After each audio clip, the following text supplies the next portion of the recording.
Okay. Yes, good evening, everyone, and welcome to this first meeting of the year. And we start with a special meeting. My name is Yoriko Kishimoto, President of the Board of Directors, and I call this meeting to order at 5:30 p.m.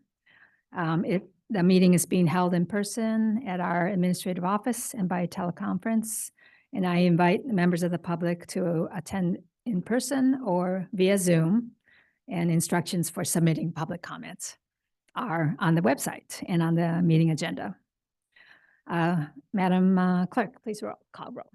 Director Gleason. Here. Director Christine Tucker. Here. Director Russell. Here. President Kishimoto. Here. Director Holman. Here. Director McNiven. Here. Director Sear. Yes. Thank you. Thank you very much.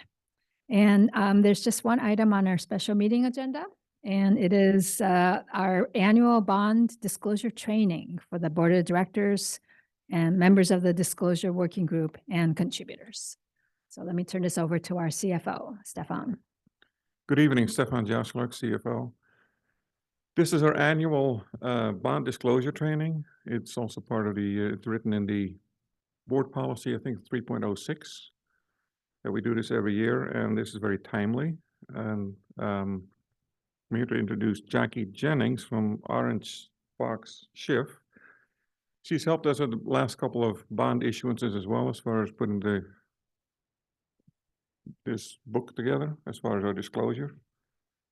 And that's what the training is about. I was about to say there'll be a test at the end, so please pay attention. There won't be a test exactly at the end. However, this spring we will be coming to you for ratification of the preliminary official statement and the official statement, as we will need to issue new Measure AA bond. So pay close attention. Hi, everyone. It's nice to see you again. Happy New Year. As Stefan said, we do this every year. And up until the last time if you were into the debt market was nearly 6 years ago. So while last year and the year before that and the year before that was theoretical, now the rubber hits the road. So if you were kind of paying attention, really pay attention now.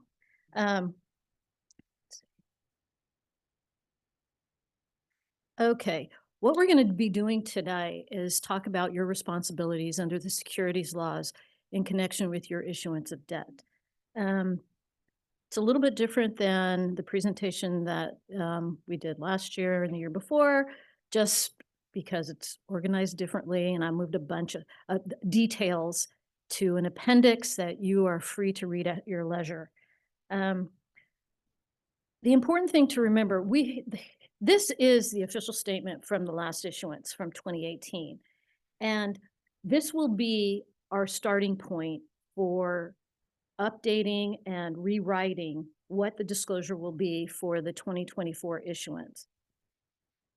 The important thing to remember is that disclosure is not static.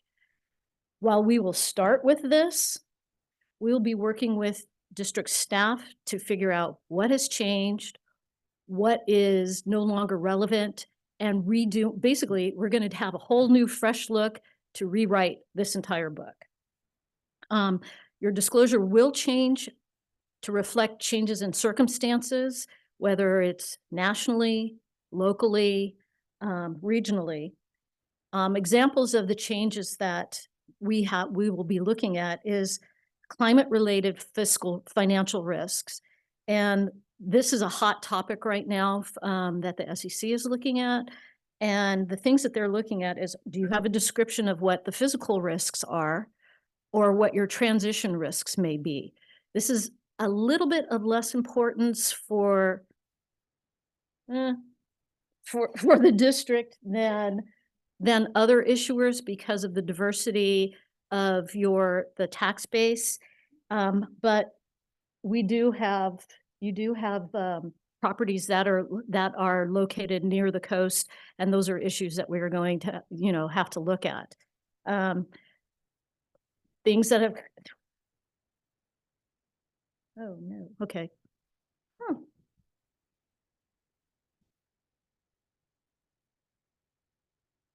Okay. It's showing here, but not there. Should I use this instead? Let's see if it works. This way. Okay, Oh, there. okay, I'll use this. There was when we last issued in 2018, ESG was not a concern. Cybersecurity preparedness, while it was a tangential issue, it wasn't a major.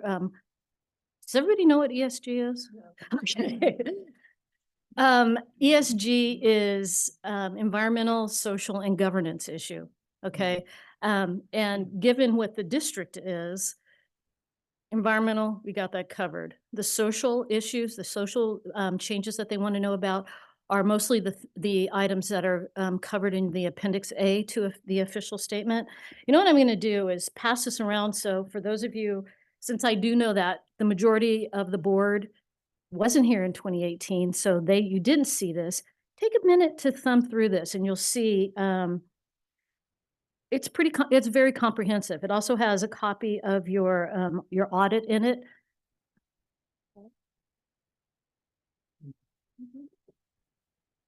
And once it gets over to you, Hillary, you can keep it since I took it from your library.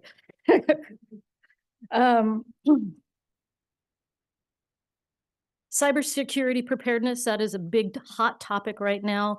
We're almost reading weekly about various incursions and hackings to whether it's your PG&E, whether it is your ISP provider. So any of these things, we need to just go through. We do have a checklist, but we will be relying upon your staff to also tell us about anything new and unusual that has happened since 2018.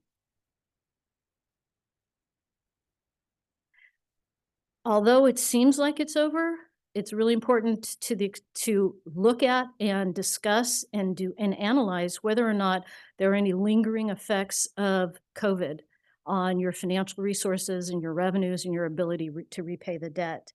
And the continuing topic is pension obligations. And we disclose like everything about pensions. We don't rely upon incorporation by reference because our firm takes the position and has done so for many years before the SEC and the MSRB and the GFOA, the Government Finance Officers Association, suggested that you move that information into the body of the official statement. We've been doing it for like 20 some odd years because I try and approach your disclosure as if I was a newbie. And I always think, if I was going to buy this debt, what would I want to know? And I don't want you to tell me, oh yeah, it's over there. Go access a link or something like that to find it. If it's important, we're going to put it in the body of your document. Important thing to realize is that these securities are governed by the rules of the SEC. And the SEC is continuing to put an increased enforcement on the issuance of municipal debt. And at the end, towards the end of this presentation, you will see why. Okay, so why do we have to do this? Why is disclosure necessary? Well, if you want, it's kind of a quid pro quo. The financial markets say, you want our money, you got to tell us what's going on.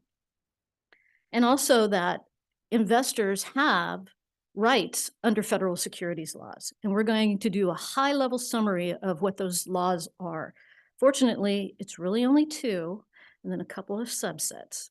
It's pretty simple. The purpose of your official statement is so that you disclose all the information that is material to the investors so that they can make an informed decision to either purchase, hold, or sell your securities. how this all came about is think way, way back to 1929 in the stock market crash. Following the stock market crash, there was a concern that a lot of those securities, not only had there been a lot of margin buying, a lot of those securities were completely worthless because people just made stuff up and said, give me money. And people did. And then they went to say, you know, what is backing up the repayment of this debt for these stocks? And there was nothing. So I always think this is funny because it's like the stock market crash happens in 29. In 1933, they say, okay, Congress enacted the Securities Act of 1933, which is also known as the Truth in Securities Law. The important section with respect to the issuance of debt, whether it's bonds or equities, is Section 17, and we'll go through that in just a bit. And then the following year, they did, they enacted the Securities Exchange Act of 1934. And the two parts of that act that we need to be concerned with is Section 10B, and then a rule under that Section 10B, 10B5, and then another rule under Section 10B, which is Rule 15C212. And we're going to talk about each of those in just a moment. Okay, the Securities Act of 1933. The primary goal of the Securities Act is to require that issuers disclose all material information that's necessary for investors to make an informed investment decision based on real data. The key word here is transparency. The secondary goal is to protect investors from misrepresentation and fraud, with a stated aim of correcting all the past doings that were experienced in connection with the 1929 crash, which were insider trading, which we still have, sale of fraudulent securities, secret and manipulative trading to drive up share prices. And all of that led to the exploitation of the public. And the SEC was seeking, with connection with the 33 Act, to eliminate that. Hasn't worked all that well. It's better than it used to be, but you will notice that we still have a lot of these infractions are still continuing. The 1933 Act also governed the registrations of securities. By statute, municipal securities are exempt from registration.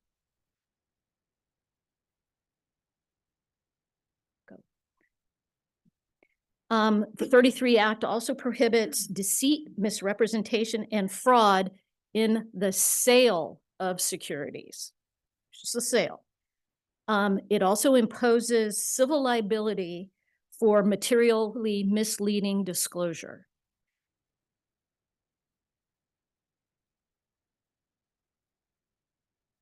And it requires that investors receive all the material information that they need prior to their actual purchase of the securities. I do know, I found out from my father-in-law that he, you know, some broker called him and had said, you know, I've got these great bonds. Most people will ask, okay, cool. When do they mature? What's the yield? Because we're all chasing yield. We don't, you know, and I said, okay, well, where's the official statement? Do you have that? And he goes, no, he said, I'll get it later. So yeah, that's not supposed to happen. You're supposed to be provided with that information in advance and then be able to make your decision on whether or not to invest in those securities.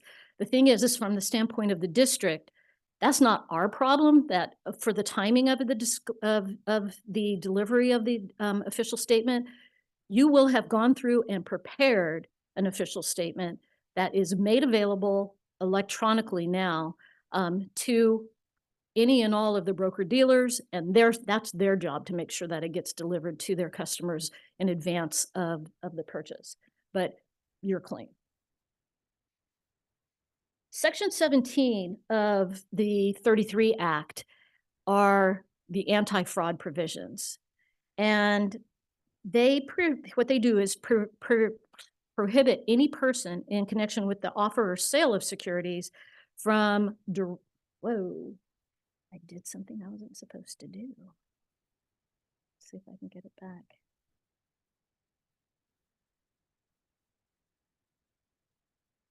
Nope. Just a moment.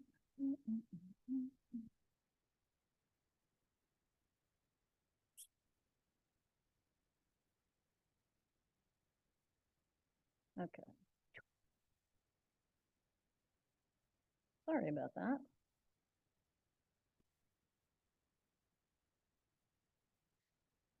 There we go. Directly or indirectly obtaining money or property by means of an untrue statement of a material fact or misleading omissions. And you're going to see a common word that's used throughout this is about the misleading and material. And we're going to talk about what is material. And from using any scheme, device, artifice to defraud, or engaging in any course of action or business designed to deceive or defraud investors. Section 17 is similar to Rule 10b-5, which we will talk about in just a moment, but it does not require an intent to deceive, manipulate, or defraud. If you can establish negligence in the disclosure, that is sufficient for an action under Section 17 of the 33 Act. Exchange Act of 1934 is important for a number of reasons because first and foremost, it established the SEC. It also conferred broad authority on the SEC to register, regulate, oversee securities transactions, the self-regulatory organizations such as the MSRB, which is the Municipal Securities Rulemaking Board. And they have wide discretion to regulate underwriters, brokerage firms, clearing agents, such as the Depository Trust Company. And the Depository Trust Company, also we refer to it as DTC. As you probably know, stock certificates, share certificates, bonds, physical copy no longer traded. It's all electronic. And DTC is the platform on which all those trades are made. And all of the record keeping is established.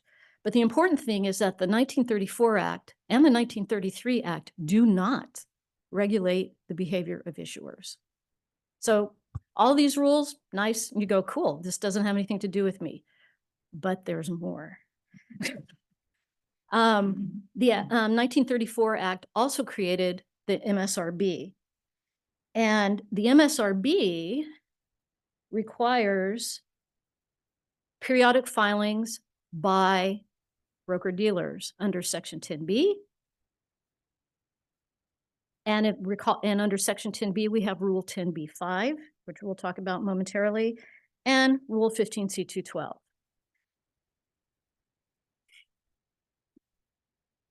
Okay, Rule 10b is important because, again, if you look at this language, it's very similar to the 33 Act language. It's illegal for a person directly or indirectly using interstate commerce, the mails, or any national securities exchange.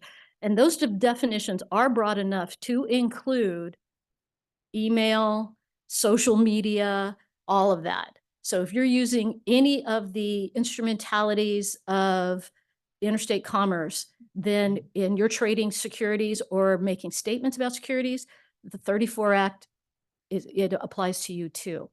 And the important thing is that we're looking at curtailing manipulative and deceptive devices or contrivances in connection with the purchase and sale. And if you notice, that's a little bit broader than in the 33 Act because 33 Act talks about just the sale of securities. So what this means is that if there is fraud, you can be brought up for violation of both Section 17 of the 33 Act and Section 10b of the 34 Act.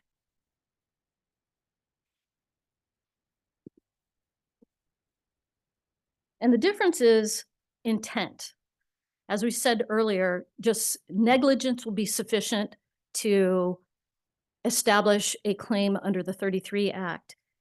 Under the 34 Act, we're looking at what's called scienter.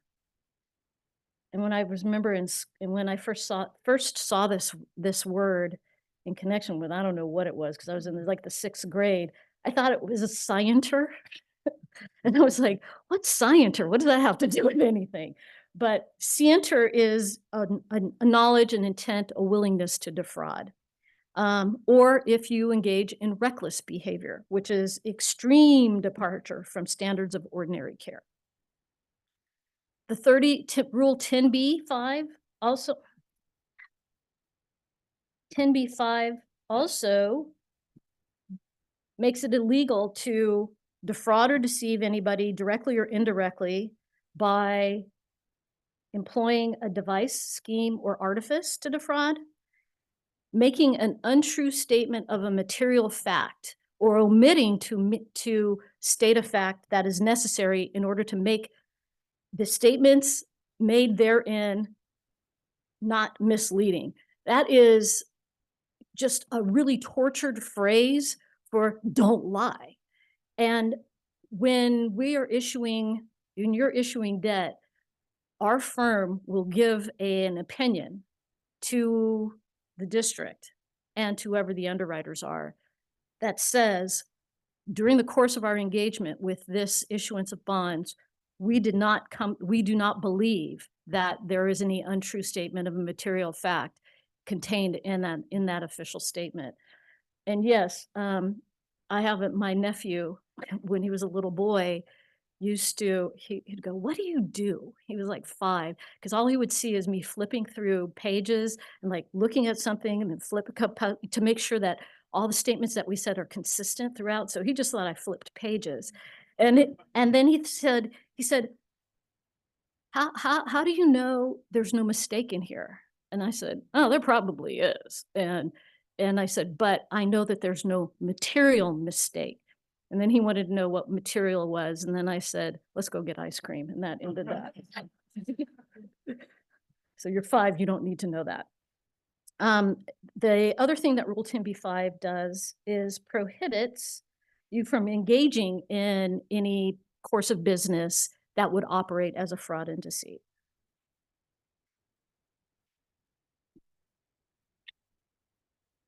And now my favorite, Rule 15C212. Rule 15C212, think about it. We started in 1929, and they said, uh-oh, we need to do something. Okay, so let's do the 33 Act and then do the 34 Act. And then we wait like 50 years to 1989. And 1989 this rule was adopted under the 34 Act to prohibit participating underwriters from engaging in fraudulent, deceptive, and manipulative practices. You would have thought that that would have been covered before then. Now we have a rule. And so what that requires is for your underwriters, prior to them purchasing the bonds, to actually review and an official statement that you, the issuer, deem final. And deem final is a term of art. The document that they will use to pre-market the bonds will have everything in it, with the exception of perhaps the ratings, the actual principal amount of the bonds that are going to be issued, and any other pricing related information. Those are permitted omissions under the rule.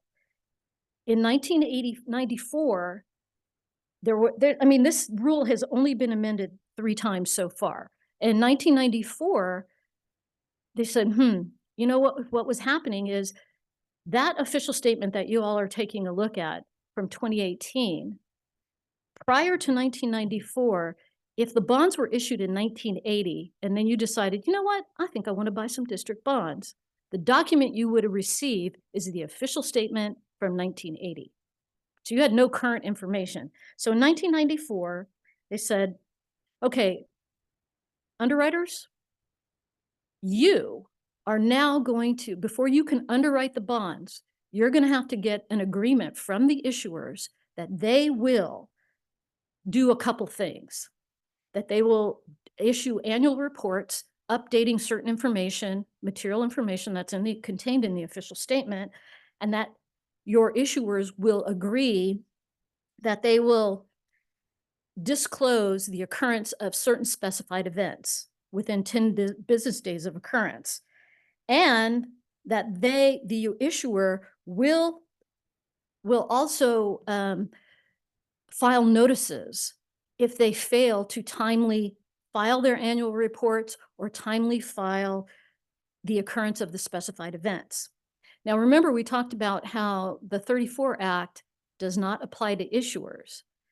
This is a requirement for underwriters, but we can't go to the market without the underwriters. So this is a backdoor way to get you to do what is necessary, because the SEC doesn't have authority to govern the behavior and require the issuers do anything. So they said, all right, we'll tell the underwriters, you can't underwrite these bonds. You can't sell them unless you get this agreement from the issuers to do this. In 2010, there were additional, believe it or not, all of these rules up until 2010 did not apply to variable rate debt. And so there were some issuers who said, okay, cool. We don't have the staff, and we don't have the inclination to do all this annual report rigmarole. So we'll just issue variable rate debt because it was exempt from the annual reporting. 2010, they said, we're going to close that loophole. And then in 2018, they added two additional requirements to the specified events, and those had to do with the incurrence, the acceleration, termination, modification of financial obligations that were incurred after February 27th, 2019. You may be wondering, why is it February 27th, 2019? Why didn't they pick a date like March 1st or something like that? Because it has to do with the number of days after which this new rule was published in the Federal Record. So what is a continuing disclosure obligation or undertaking? Really tiny, you can see right there.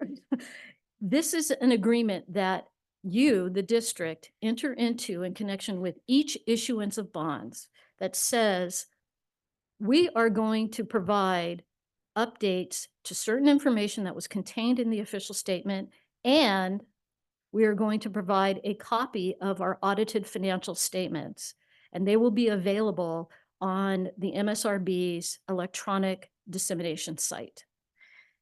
And within this document, we try and keep it pretty much the same from issue to issue, but to the extent that we have to add some additional disclosure obligations, we work with Stefan and Hillary about, trying to determine, well, how material is that to the overall mix of information that is available to the marketplace, and how much of a pain is it to get some of the information.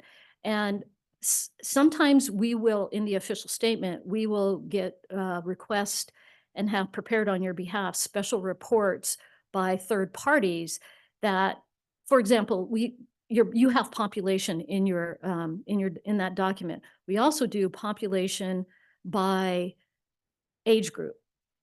You're not going to be updating that year to year. We put it in there to give the investors a sense of the age of the population. And in California, well, actually almost everywhere, it's starting to skew a little bit more right, to the right, to be older. But the important thing, especially with a general obligation bond, is you're looking like, okay, fine, the people are still here. If you start to see a heavy skew to older ages, that may go into the decision for somebody to whether or not this bond is worth their while. It's like, if this was a sales tax bond, we know that as people tend to get older, they don't buy as many things that are taxable. So Is that a concern? Is that something that I really want to buy a 35-year, 40-year bond that's secured by sales tax? Maybe, maybe not, but we're going to tell them. The purpose, this agreement, which is Appendix E in the official statement that's going around, it has, it tells you why you entered into this. And it remains in effect for as long as the bonds are outstanding. So if these are 30-year bonds, you're contractually obligating yourselves that you will provide this information for the next 30 years, unless we refund them earlier. And even though we've just gone through this whole discussion about your responsibilities under the 33 Act and the 34 Act, it wasn't until 2010 that there was a order against the state of New Jersey that said, yeah, all of that 33 Act, 34 Act, that you need to make sure that the information that you're presenting and putting out into the marketplace is accurate. And it applies to any other statements that you make that are reasonably expected to get to the financial markets. The contents of the continuing disclosure undertaking, pretty simple. There is a section that has all the definitions. There's a section that has the content of what you are to include in your annual report, which is going to be your audited financial statements and update of certain tabular information that was contained in the original official statement. Tells you the filing date when that the annual report needs to be filed on Emma. It has a list of now 16 specified events and the required filing dates for notices and occurrence of those specified events. And they are a little bit different, and we'll talk about that in a sec. And it also has the procedures for making amendments to the continuing disclosure undertaking. We're not going to go through this in any detail, but on these next 2 pages of the slides are the specified events. And the ones that are in blue, they're highlighted because you do not have to make a determination of whether or not there is this information and update of this information is material. You have to disclose the blue ones regardless of materiality. And you need to do that as quickly as possible, preferably within 10 business days of the occurrence. The other ones, again, you're going to have to make a determination whether or not the occurrence of those events are material. It has been the practice of the district that if on the occurrence of any of these 16, a statement gets filed, because this district is committed to transparency in their information. Okay, so what is materiality? It's kind of like John Paul Stevens. You know it when you see it. Materiality is defined that if there's a substantial likelihood that the reasonable investor, and remember, all of this materiality is from the investor's standpoint. It's not whether, we have to put on our investor's hat, like, would I want to know this? Would this be important to the overall mix of information for me in making a decision to invest, hold or sell the securities? We're going to look at whether or not there is a substantial likelihood that that reasonable investor would have said, yeah, I needed to have known that. And the unfortunate part is the SEC, we have lots of guidance and lots of court decisions that say it's what that reasonable investor, what they think. And so when you are presented with the draft of the official statement and all the rest of the financing documents this spring to review and to approve, we want you to, put that investor hat on. Is there anything else? Did we miss anything? And more importantly, not only did we miss anything, and this is something that you will discuss internally, bring it up to these two. Because we will all work together to determine, yeah, that did happen, but is it material? Is it going to affect? And when we talk about material, we're also looking at, is that occurrence or omission going to affect the underlying security for repayment of this debt? And so we got to look at, again, all the facts and circumstances. There is no set checklist. And I say that except for there is. It's an unofficial checklist. It's like, I have one for you guys, because we go through and we do this before the bonds are sold. We will go through what's called a due diligence session. And it's run by the underwriters and their counsel. And they will go through and ask, and probably be about 45, 60 questions. Some of them are pretty easy, yes, no answers will suffice. Some will require more in-depth explanations, but we do have a checklist. And before we even get to that point, we will have gone through all of these questions that it's like, I noticed on page 67 of your audit, it said such and such. What's the status of that? That will all happen. We will all be doing a lot of due diligence before, and hopefully it will be in perfect shape by the time it gets to you. And how do we know what's material and what isn't? We get guidance from the SEC, from their staff legal bulletins, which they will tell you and disclaim. Their disclaimers are all over this. This is not legal advice. We're just telling you what we think on this particular day. We read the SEC's enforcement cases, court decisions, but again, all these legal bulletins, it says on there, these are not legally binding, and the SEC could change their position at any time. They don't tend to. Okay, but when do these disclosure laws, when does it apply? That's a picture of here's a picture of the OS that you're looking at right now. Again, whenever you speak to the market, and you speak to the market in a lot of different ways. Your disclosure documents, when you actually go into the market for a new bond issuance, your annual reports that you're going to be filing, that's speaking to the market, because what will happen is anybody who has the bonds now, is holding the bonds, or would like to purchase the bonds, they can go to that site maintained by the MSRB and go on to Emma, and they can find your issuances, and there's a tab there that says continuing disclosure. And you can see all of the disclosures that you have made in connection with that particular bond issuance. And you can see the current annual report and all the updates to all the tabular information, and another tab that has your most recent audit. So that if you want to make a purchase of the bonds, you now have access to current information on which you can make that decision.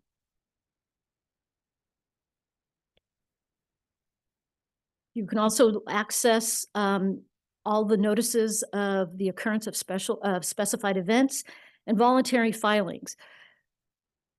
In the official statement, it's like towards Appendix E of the continuing disclosure undertaking. I want to say it's like after section 11 or 12, there's a section in there that talks about voluntary filings.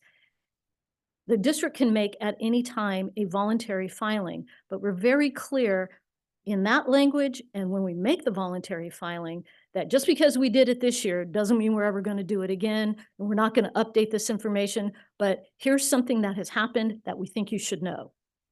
And it tells you, so even in the voluntary filings, even though you are not contractually obligated to provide those, the securities laws and the rules apply. Any investor communications, we will work with the underwriter and their counsel to put together what they call a roadshow. It's a recorded, basically a pitch piece for prospective investors. We sit in on it because we want to make sure that the underwriters do not say anything that's outside the four corners of that official statement. So if there's something that they want to put in, they want to tell the potential investors, then we're going to put it in the official statement. So everybody is supposed to have access to the same information at the same time. And any other statements that are made by the district, and this is the hard one, press releases, anytime you make a speech, interviews, your website, social media, we need to make sure that all of that is cohesive. We're all telling the same story at the same time. The SEC, in their inimitable wisdom, in 2020, said that all statements that are reasonably expected to reach investors are subject to these rules. So what are the considerations that we have to take note of in connection? Is we're going to make sure that the official statement is revised and updated to reflect current circumstances and concerns. And I have a really short anecdote to tell you about that, is that we were working with another counsel on a deal a while ago, and he had been the counsel to this issuer for like 20 years. And he said, it's a form. I just update the form. And the thing is that the official statement that he produced had nothing to do with the current state of that issuer. He changed the dates, he changed the principal amounts, changed the masthead page, and he said, they haven't changed. It's the same thing. And we said, well, no, yeah, there has been a change. There was an earthquake, and a good portion of their downtown is inoperable. And part of the security was sales tax. And it's like, dude, come on, you can't just say this is it. And so fortunately for all of us, that person retired. But the thing is that you have to look at what's going on right now. And even though, I like to think that the official statements are, the epitome of perfect prose. Nah, probably not. But there are sometimes it's like, I spent a whole lot of time writing that paragraph. And it's like, and now it has to go away because it's not relevant any longer. But that's okay. We just want to make sure that we're telling the investors what is going on now. You need to, and since there's four of you that have never had to do this before, the great thing is new eyes, fresh eyes is going to be really important. One of the things, for you to look at, and I have no ego in all of this. If there's something wrong or there's something that needs to be corrected, please communicate with your staff so that we can make it right. Make sure that we're telling the complete story. And remember, we have these obligations under Rule 10b-5. How do you go about doing all of this? You have to adopt. First thing is should adopt. We highly recommend you adopt written disclosure policies and procedures, which you have done. And those policies and procedures that you have, they're very comprehensive. They define the process for the review and the drafting of the official statement. We make sure that we give you, as the legislative body, adequate time, in theory, to read all these documents and comment on them as necessary. Your policy empowers the staff to speak up and to let us know if there's anything that needs to be corrected. We make sure that proper and appropriate training is provided to staff and to the board. We make sure we're focusing on the big picture. And the important thing is, everybody wants to present their position in the best light. Make sure we disclose the not so good things and the good things that are going on. And make sure that you retain knowledgeable counsel and professionals to help you put this all together. As Stefan introduced at the beginning, your board policy 306 talks about your initial and continuing disclosure relating to bond issuances. You guys have a working group. You have everything that we're supposed to have that is recommended as a best practice is contained in your disclosure policy. And my favorite part is back here where it says it requires annual disclosure training. And you'll note that we do annual disclosure training even when you're not issuing any debt that year. But this year you are, so keep this near and dear. The other thing is about the document retention policy, and the document retention policy is not just with respect to the official statement. It's also with respect to the underlying bond documents that establish the security in the funds that are the repayment for the debt. And one of probably the most important thing is the disclosure policy is reviewed and will be updated to reflect any new and additional specified events that are adopted by the SEC. So what happens if you don't abide by your disclosure responsibilities? There can be a lot. The SEC can start an investigation and impose enforcement actions, adverse publicity, and we don't want that. Yes, there can be personal liability. There can be fines against individuals who are responsible for and connected with the issuance of the debt. Lifetime bars from issuing, participating in municipal finance transactions, criminal charges against issuer officials, injunctions, reduced access to the markets. And if you do, your underwriter, your investment bankers, underwriters can almost sell anything. It's a matter of cost. So if you have a bad track record about abiding by the disclosure laws and securities laws, they can probably sell it. It's just what interest rate are you going to have to pay? And we want to do this as cheaply as possible for the constituents. They can impose new procedures and order you to hire outside counsel and outside professionals. And there can be rating downgrades, which also will and can affect the interest rates that you have to pay on your debt. As I said, the SEC is kind of cagey. They don't tell you what to do. They issue these enforcement actions. And we get to have our own public finance abuse unit since 2010. And so they have a whole unit, and that's all they do is they focus on municipal securities.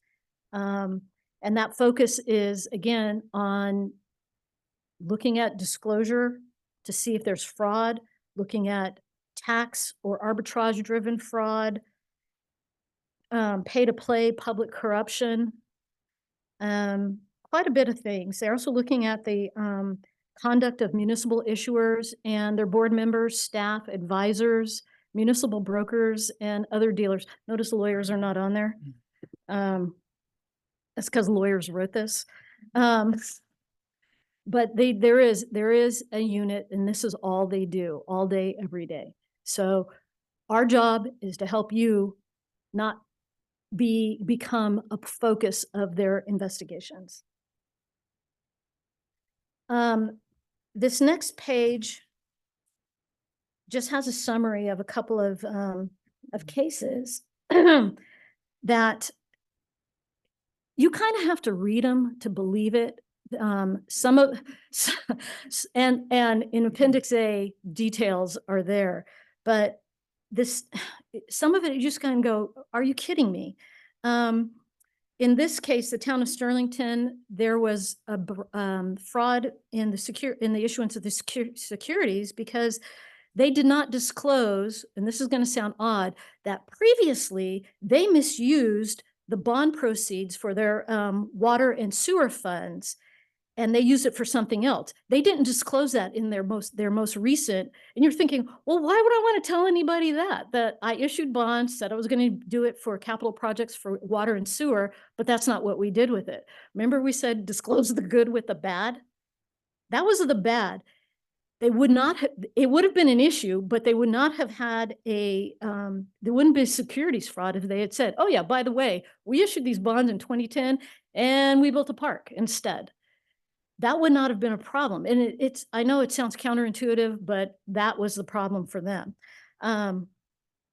Beaumont Financing Authority, there's a section in the official statement that talks about continuing disclosure, and it talks about your past compliance with your continuing disclosure undertakings. If you make a mistake, and almost everybody has, you have to tell everybody. For 5 years, and in 2018, we did have some failings. We made remedial filings, and we told the investors, we made these mistakes. We corrected them, and we made filings, corrective filings on whatever the date was. They had it in Beaumont, they had in their official statement, it said a blanket statement, we have never failed in the past to comply with our continuing disclosure undertakings. They had never done one. They had never filed anything. Blatant fraud. Orange County, the board didn't review the official statement at all. It went out, the municipal advisor had put it together, and that was a problem because the official statement and the responsibility for making sure that that's accurate is on you. The Massachusetts Turnpike Authority, this is in connection with the Big Dig. They failed to disclose that there were cost overruns in the project of $1.4 billion, which would have been a little bit material and would have been a concern, and that a reasonable investor would want to know that we're issuing this debt. It's $1.4 billion over budget. And when you looked at the numbers, you go, that 1.4 was not even considered in the budget. So you're thinking, well, how are you going to finish this project if you still need all of these funds? They just didn't tell anybody and sold them anyway. County of Nevada, and these were in the County of Nevada.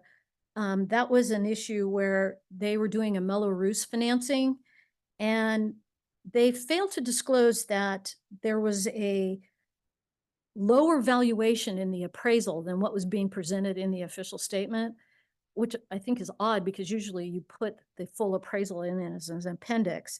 But they use projections based on a rosier view in the official statement to show coverage, and that was not the case. The city of Harrisburg, that one's in there. You want to take a look at that one. It's a lot of fraudulent statements that were made. Budgets were all kerflooey. Was a bad scene. And the last one, I put the state of New Jersey because I like this one because this was the first time a state was charged for violations of the securities laws. And they had underfunded their pension plans by a lot. They had, and look at it, 79 different offerings. And it was like $26 billion worth of debt. And they never mentioned that the general fund was obligated for this debt. It wasn't anywhere to be found. So where does that leave us? The compliance tips are follow your written disclosure policies and procedures. Make sure whatever that process is, that we're following it to the letter. We want to make sure that, and this is on all your professionals, and that we make sure that we get the documents to you in plenty of time for you to be leisurely about your review. We do not want to hit you with a stack of documents, and I'm not exaggerating about the stack of documents, on a Thursday and expect you to approve them the following week. That's not enough time. Make sure that your disclosure policies and procedures are reviewed and updated regularly. Make sure that we continue to provide regular training and updates for you. Make sure we're looking at the big picture. Disclose the bad and the good, and make sure that you hire competent professionals. Although hiring a competent professionals is extremely important, but it doesn't take you off the hook. The buck does stop with you. And this official statement and the statements made to the investing public are your responsibility. So help us help you make sure that all material information that needs to be disclosed is contained in that document. And that concludes my presentation. And the case summaries, as I said, are in this Appendix A. And that's it. Does anybody have any questions? Yes. Earlier on in the presentation, you, on one of the slides, it said something about disclosures needing to be made by purchasers as well as sellers. Is that so that there isn't market manipulation? Or What? what is the purpose of that? Let me It was much earlier on, pardon? Early on? much earlier on. I don't think it says purchasers, not purchasers. They just buy them. They just give you money. It was two different, perhaps Mike or Stefan might remember. I thought it was, or maybe buyers as Or well as was it, sellers. was it the difference between, in the Securities Act, we're looking at the Securities Act of 33 has to do with the sale of securities. The 34 Act is the purchase or sale. I thought it was in the same disclosure, but I could be Mm-mm. wrong. No, I think it's a little different. But if you find it and you have questions, give it to one of them and I will get back to you. We don't have the slide deck, so Oh, isn't that going to be provided to them? The slide deck, if you could do that? Yeah, that'd be Okay, great. great, We get, thanks. you know why, that I didn't know that you didn't have it, but it is important because then you have the 16 specified events. And if nothing else, I mean, you could check all the rest of this. I'd keep Appendix A and the specified events. Those are, I think, the most important ones. So, you know, like, did any of these things happen? And those events are also specified in our bond 3.06. policy, our disclosure policy. So hopefully they should match up. They do. Or like let's put it this way. They did when I looked at them in, December. Yeah. And so it hasn't been amended since then. So And not a question, but just Mhm. a comment. It's like I leaned over to Margaret and said, 91 years later, they're still making improvements to this. isn't that scary? I mean, and it's like, well, what were we selling before?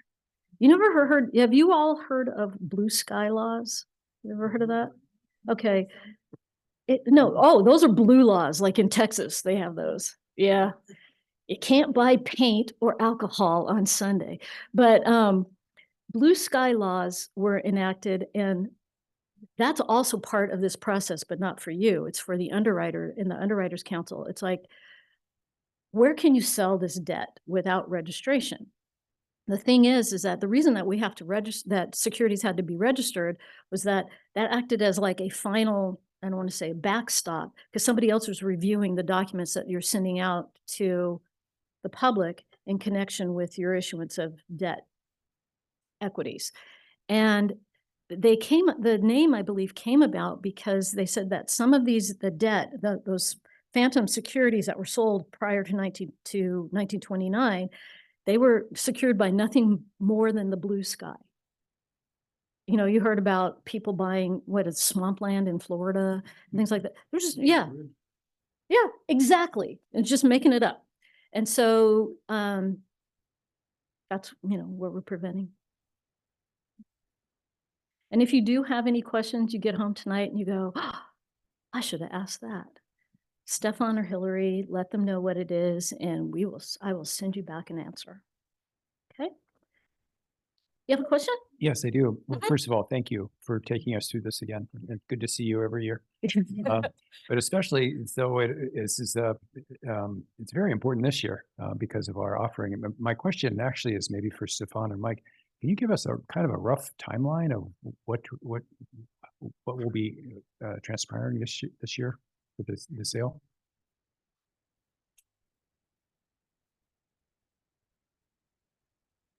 so that we know when to apply what we were just. We're gonna start up very soon with our process, with the initial process, and we pretty much spent all the 50 million that we issued in 2018. So we need to issue, and I would think before the end of the fiscal year, we need to be done with that. We'll get a little bit of guidance from the underwriters to see what the sweet spot is as far as, when the market is more flush versus Right. other times, but Right. I wouldn't be surprised if it's April, May, I guess, right, Mike? Well, one of the pacing items is that we need to size the issue. And so we're going to be using the 3-year capital equipment, projections that come out in what, January? When is it? Yeah, Oh, it's January, not February. Let's figure at the retreat in, was it February, early February? March, okay. Okay, well, that'll kind of size the issue, and then Yeah. maybe we can start working before that, but Right. until we know the size, we don't. Yeah, that's, So that's kind of the pacing item on the size is. Right. And of course, with the FOSSum, presumably we can do more than we thought we could do before, or at least be more confident of doing what we thought we could do before. So it remains to be seen what that's going to show. And then, of course, on top of that, we need to make an estimate of land acquisitions, Right. on top of that, which is probably going to be small based on the latest, what Mike Right. Williams presented before he left. So. Mhm. So we'll see, but I'm assuming we're gonna be in the 30 million range, but it's what we can spend in the next 3 years. Net of grants, grant revenue, which is substantial, so, yeah. So, And it's only capital equipment, it's only capital Right. spending. so again, Mike or Stefan, back to you, and again, tying this to our training. Remind us of how much the public is going to be kind of drug along, if you will, on this before the issuance because this comes back to us. It's been a while, but does this come back to us it for? comes back a few times. First to kick it off, and then, of course, with a preliminary official statement. And then to approve the final pricing. Yeah. The public, we've looped them in basically, well, the underwriter has a wealth management side where they can sell directly in retail. Mhm.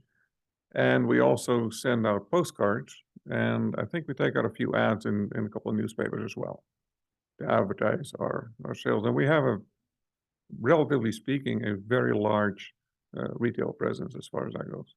Mhm. Mhm. Yeah. Okay. But there's no public input or anything. Well, I guess the public I was thinking about was just our public meetings.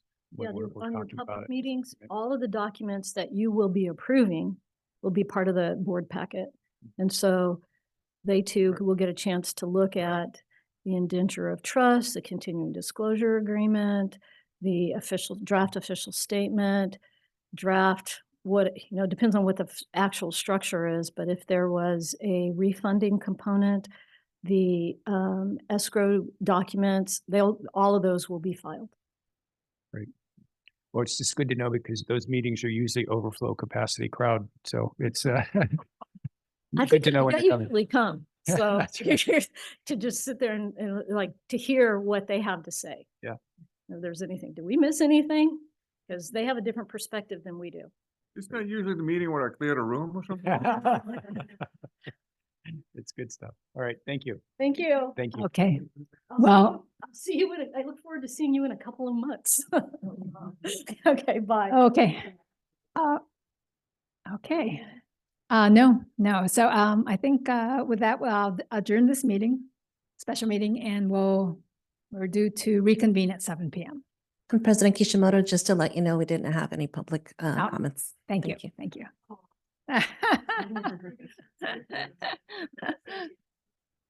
Yeah. There's a saying that I haven't thought of in a really, really, really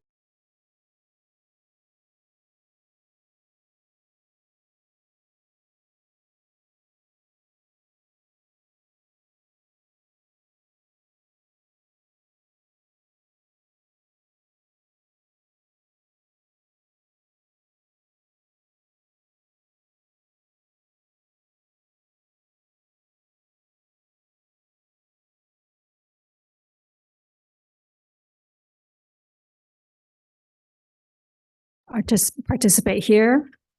And online instructions for submitting public comments are available on the agenda. Madam Clerk, will you please call roll? Director Gleason, Here. Director Christine Tucker, Here. Director Ripple, Here. President Kishimoto, Here. Director Holman, Here. Director McNiven, Here. Director Seer. Here. Thank you. Okay, let's see, first up is public oral communications. And we do have a number of speakers in person.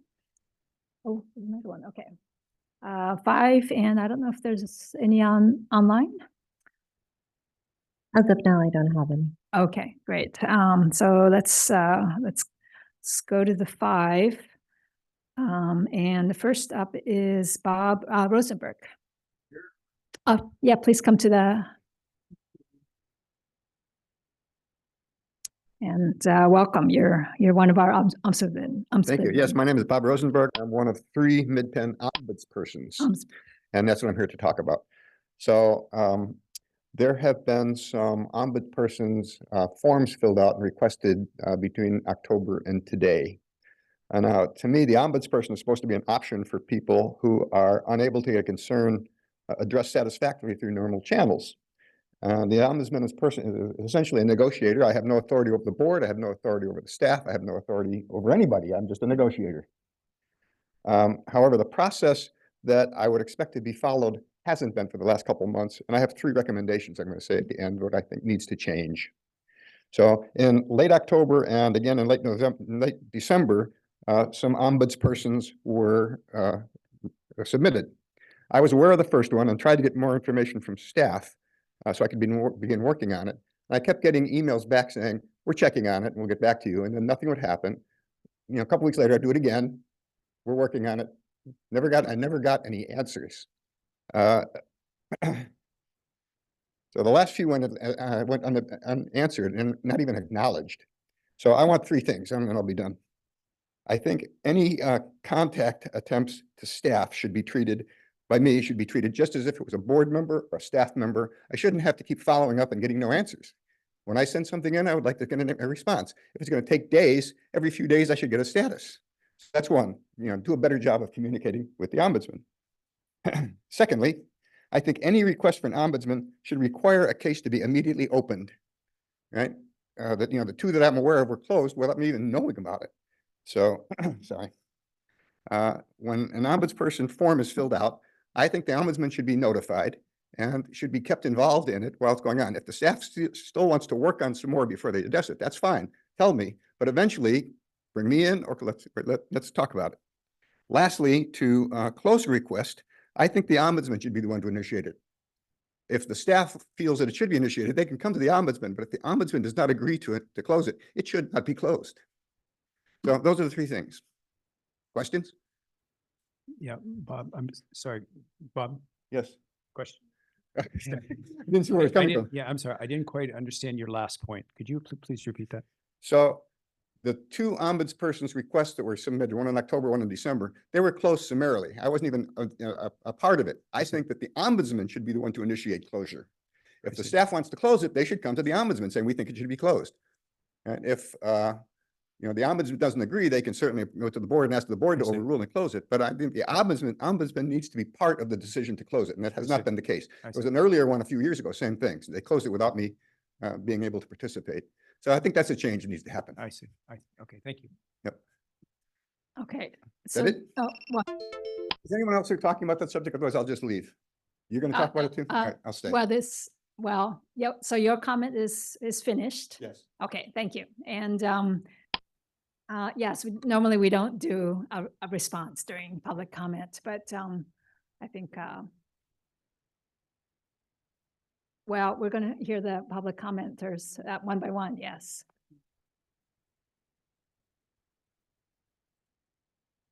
Okay, so I think, well, maybe at the end of the public comments, I'll see if there's any comments from staff. So second speaker is Katya Wick. Welcome. Hello. My name is Katja Wick. I'm a boarder at Bear Creek Stables, and I received an eviction notice on December 20th. Excuse me, if you'd like something distributed to the board members, could you please hand it to the clerk and she can distribute it? Thank you. I'm asking you, the board, to give Midpen staff the directive to stop my eviction. This eviction came out of the blue. I never had any communication orally or in writing with Chaparral that was indicating that I had done something wrong. There was no warning. There's no process for me to appeal. Quite the opposite. I was told by Chaparral management in an email that they currently have no interest in discussion or debate in the eviction process. Initially, I didn't receive a reason for the eviction, but I was persistent, and after 2 weeks, I received a voicemail from Sean Mott, the CEO of Chaparral, saying that I had brought a preschool field trip to Bear Creek Stables and that I knew such field trips are not allowed. This field trip had happened on October 24th, and it was planned and organized by the preschool teacher. I also had received emails from the preschool's director that she had been in contact with Chaparral previous to the field trip and had gotten a green light for field trips. You either have already or will hopefully receive soon an email from Leslie Burke, the director of the preschool, to clarify that. At no point was I aware that I was doing something wrong. Quite the opposite. My understanding is that my understanding has always been that Midpen was very keen on having public programs such as school visits at the stables. It's even mentioned prominently in the Bear Creek Preserve Plan. See page 1 of my little handout. And the late Pete Simmons explicitly asked for it during the August 2022 board meeting. That's on the second page, the exact wording, what he's asked during that meeting when Chaparral was voted in as the concessionaire. I just did that day what I have done for many years. I volunteered and I made sure the kids had a great time. They got very lucky. The farrier was there and he took time to explain to them what he was doing. We walked with the goats and they got to meet my horse Stella and a couple of other horses because the owners happened to be there. If there was a problem with this visit, why didn't the Chaparral employee intervene? The preschool teacher had sent an email about 8 days before the visit, announcing that she was planning on coming, and we were there for at least 2 hours. Since the eviction notice came 2 months after the visit, and at first Chaparral couldn't come up with any reason, I assume there is no cause. And it's in retaliation because I spoke up when another boarder a few months ago was threatened with eviction for whistleblowing hazardous conditions. I hope you will intervene since my eviction would set a precedent for future evictions for no cause. Thank you. Okay, thank you. Next speaker is Lisa Stobie-Feller.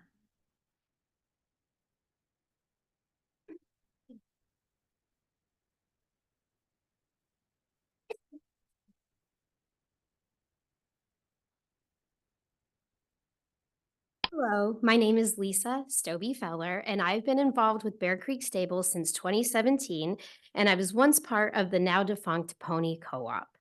On July 14th, 2021, several of you mentioned during the board meeting where the concessionaire's agreement was discussed that you would like to see wording around eviction for cause as well as a list of potential reasons and a process. Please refer to the handout. After she received her eviction notice, Katya requested the involvement of this ombudsperson, but her request was denied, despite the fact that she had already received an email that her request had been forwarded to the ombudsperson. The ombudsperson process has clearly not been used in the way it was intended as outlined in that July 14th, 2021 board meeting. If you would like to have more details regarding the proceedings and the response of Chaparral when asked for a cause for Katya's eviction, please have a look at the handout. In closing, I'd like to state that Katya is not a nuisance, public or private, as she has been referred to. She is not interfering with the enjoyment of Midpen land, nor is she interfering with the health, comfort, and safety of those using Midpen land. To the contrary, Katya is a well-respected, active community member, not deterred by others to speak up when the issues of safety and well-being of the people and the animal community are present. Her integrity, keen eye for detail, and logical problem-solving skills makes her the person we should all be grateful to have as part of this Bear Creek Stables community. If that is what a nuisance is, and I would welcome many nuisances in my life, and I would hope you would too. Thank you. You. The next speaker is Peter Wengler. Oh, I'm sorry. Okay. I'm sorry. I couldn't quite read it. I apologize.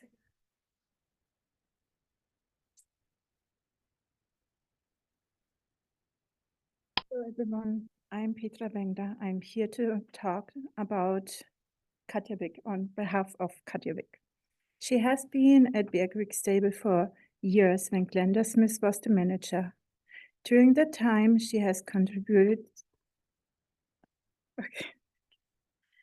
During the time, she has contributed so much to the community, giving people who have never had something to do with horses the opportunity to ride and take care of them. She started a pony co-op with 3 ponies and 15 families. Excuse me. Could you speak a little bit more directly into this, Mike? Okay. She started pony co-op with 3 ponies and 15 families, bringing in families with younger kids who can't take lesson yet or just want to have one-on-one time with a horse. That's how she brought us to the stable, how my daughters got into riding and they still love it. But Katja did more than just the pony co-op. She ran the goat co-op for families with smaller kids.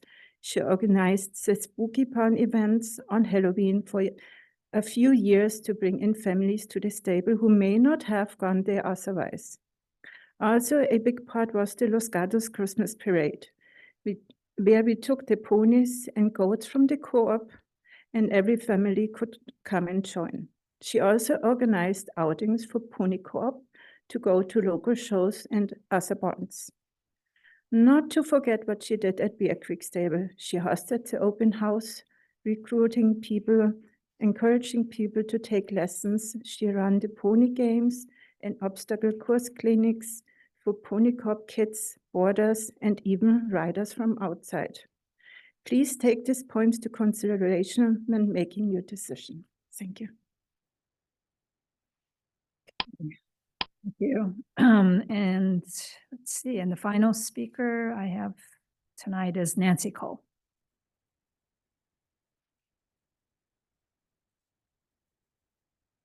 Hello, I'm representing the Friends of Bear Creek Stables, and our mission statement states to preserve and improve the stables at Bear Creek Redwoods Preserve. Katja Wick is a longtime contributor, volunteering her time to enhance the border community while developing and supporting several public outreach programs. Katja received an eviction notice just days before Christmas. Apparently, there was no explanation or warning. And then later, days later, a voicemail referenced a situation in October that was incorrect information. Had there been a discussion, a warning, or a process to review, the misunderstanding could have been avoided. We're recommending not only a principle of equity of rights in regard to the eviction process, but we're urging to improve the quality of the regard for the community of the boarding stables. It would benefit the community if there was an outgoing effort to cultivate and develop the community at the boarding stables. For instance, through Katja's efforts organizing and guiding the emergency preparedness program at the stables, there is a shelter in place that's done in conjunction with CAL FIRE. Through Katja, the boarders are exposed to the large animal evacuation training. For public outreach, Katja organized open house events to invite the public to visit the stables to learn about the facility. Katja organized a group of volunteers from industry who offered their services as a group to do a work day at the stables. Katja managed the pony co-op that introduced families with children to an affordable experience, sharing a pony. She organized boarders who did work days to improve drainage and enhance areas in need of attention. At the stables, in addition, she aided countless school visits, preschool to high school, over the past years. In conclusion, we are urging that there be an equitable, fair, and impartial process to remedy the operator's concerns. The process would include discussion of concerns, a warning process, and provide an opportunity to clarify the concerns with the intent to arrive at a solution. We hope you can help us. Thank you. Okay, is there no more speakers on the? Correct. Okay, all right. Well, thank you for coming to speak to us. And I mean, this is the first I've heard of it myself, but could staff, I mean, I imagine we'll get some response, or we'll have an opportunity to talk about this. Right, and what I can tell the board is that this, you know, a lot of this occurred during the holidays. Yes. And so I have quite a bit of information that I can provide to the board, and I'll be doing that here shortly. And based on that information, we can discuss any additional actions from the district. Okay. Thank you. All right, well, thank you for coming to speak to us tonight. All right. And let's move on to the rest of the agenda, which, so may I have a motion to adopt the agenda? Second. Okay, roll call, please. Oh, is there any public comments? No public No, we comments? do not. Okay, and does anybody wish to remove or have a comment on any of these items? And, you know, one of these is quite a substantial one, which is the new positions, but of course, we've had plenty of opportunity to speak about it during the FOSM discussion. So it's a big item, but President Kishimoto, are we doing just the agenda, adopting the agenda right now, not the consent, correct? oh, yes, okay. I haven't started the contract. Okay, right. I'll go All ahead and right. do the roll call. Thank you. Yes. Director Gleason? Yes. Director Christine Tucker? Yes. Director Ripple? Yes. President Kishimoto? Yes. Director Holman? Yes. Director McNiven? Yes. Director Seer? Yes. Thank you. Motion passes 7-0. Oh, okay, very good. So the agenda is adopted. Now we move on to the consent calendar. I'll get this right before.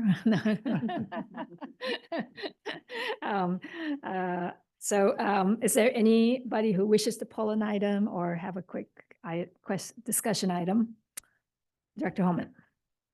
I have no intention of pulling it, but the district clerk and I had a conversation this afternoon about item 3, just clarifying. I kept getting confused about the process. Mm. And maybe district clerk would like to make a couple of comments about the process. For District clerk or the attorney? I'm sorry, I'm looking over this way and saying clerk, my apologies. I do know I the think that's a difference. huge compliment. Thank you, Hillary And- Stevenson, District Council, and maybe one day aspiring clerk. Sorry about that. No problem.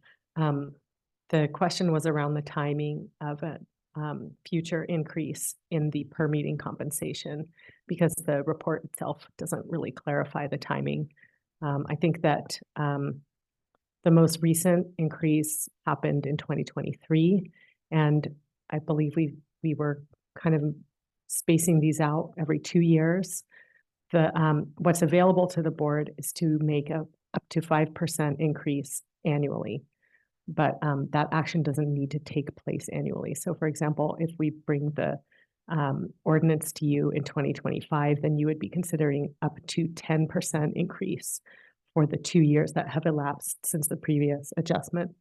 So if there's direction from the board on a desire to hear that item every year and adopt a new ordinance every year, that'd be helpful for the general manager and I to know. And otherwise, we did the most recent adjustment after, I think, a 2-year, after 2 years. And so I would kind of recommend that interval unless there's strong opinions about doing it annually, just because there is some administrative work that goes into both readings of the ordinance and publishing it in the newspaper, and there's a small expense that goes along with that. So unless there's direction from the board that they would like to do the 5% increase every year, I would recommend that we plan to bring this back in April 2025 to increase the per meeting compensation. And Director Sear has a question. But can I follow? Yes, let me go back to Director Holman. And if there's going to be quite a bit of discussion, maybe we should pull this item. It's that long. Okay. But you can be the judge of this. So I'm fine. Thank you for the description. And the reason for my confusion, I think, was because it's a consent calendar item, but the staff report seemed to be also asking a question. And so that's where I was just needing some clarification. I'm fine with it being every 2 years, but again, it's not an action item, so. Mhm. Okay, Director Sear. Just one consideration, 5% annually. It seems, I would imagine in the public's eye, a whole lot different from a 10% chunk. Different from what? From a 10%. Oh, yeah. it's, well, it's I know 5% compounded. I understand that. Right. But I'm just pointing out that it seems to me that it might be worth the additional effort in terms of perception in the public. That's all. Well, would you like to vote no on this? Or pull it? Or you might pull it? Let's pull it, please. Okay, we'll pull item number 3. Just to clarify, the that item isn't contemplating that the board would vote on when the per meeting compensation occurs. So one option might be for To agendize those of that you, item? we can agendize it, or if those of you board members who are particularly interested in making sure that this occurs in 2024, if you could provide that feedback informally to me or the general manager, that way we can take stock of whether there's direction to do this annually. That's right. And just as a reminder, it just takes one board member to request agendizing an item, right? That's correct. Yeah. Okay, so if it's okay, so we won't pull this item because we're not voting on that issue tonight. But if you want to discuss I it, think it needs a little more time, at least in my mind. you're going to think about it. Okay. And maybe maybe before April, possibly, if you want the board to agendize it, then just let the future president or, Now, what is that? when is not real critical. No, he wants to agendize it. You do But want agenda? Yes, please. Okay, you're requesting agenda. I am requesting that we agenda. Okay. I think that's been heard. Okay. Received. Thanks. Move All right. approval of the consent calendar. Okay. And, we'll ask for a second. I'll second. Okay.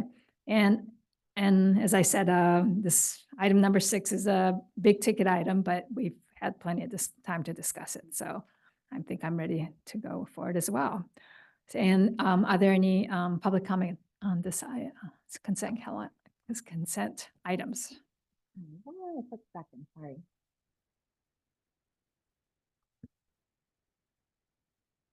We do not have any. Okay. Thank you. All right. We have a motion and second. We have roll call, please. Director Gleason, Yes. Director Christine Tucker, Yes. Director Ruffle, Yes. President Kishimoto, Yes. Director Holman, Yes. Director McNiven, Yes. and Director Sear. Yes. Thank you. Motion passes 7-0. Okay, thank you. All right, so we're on to item number 7, and this is the time of the first meeting of the year when we elect officers for this year.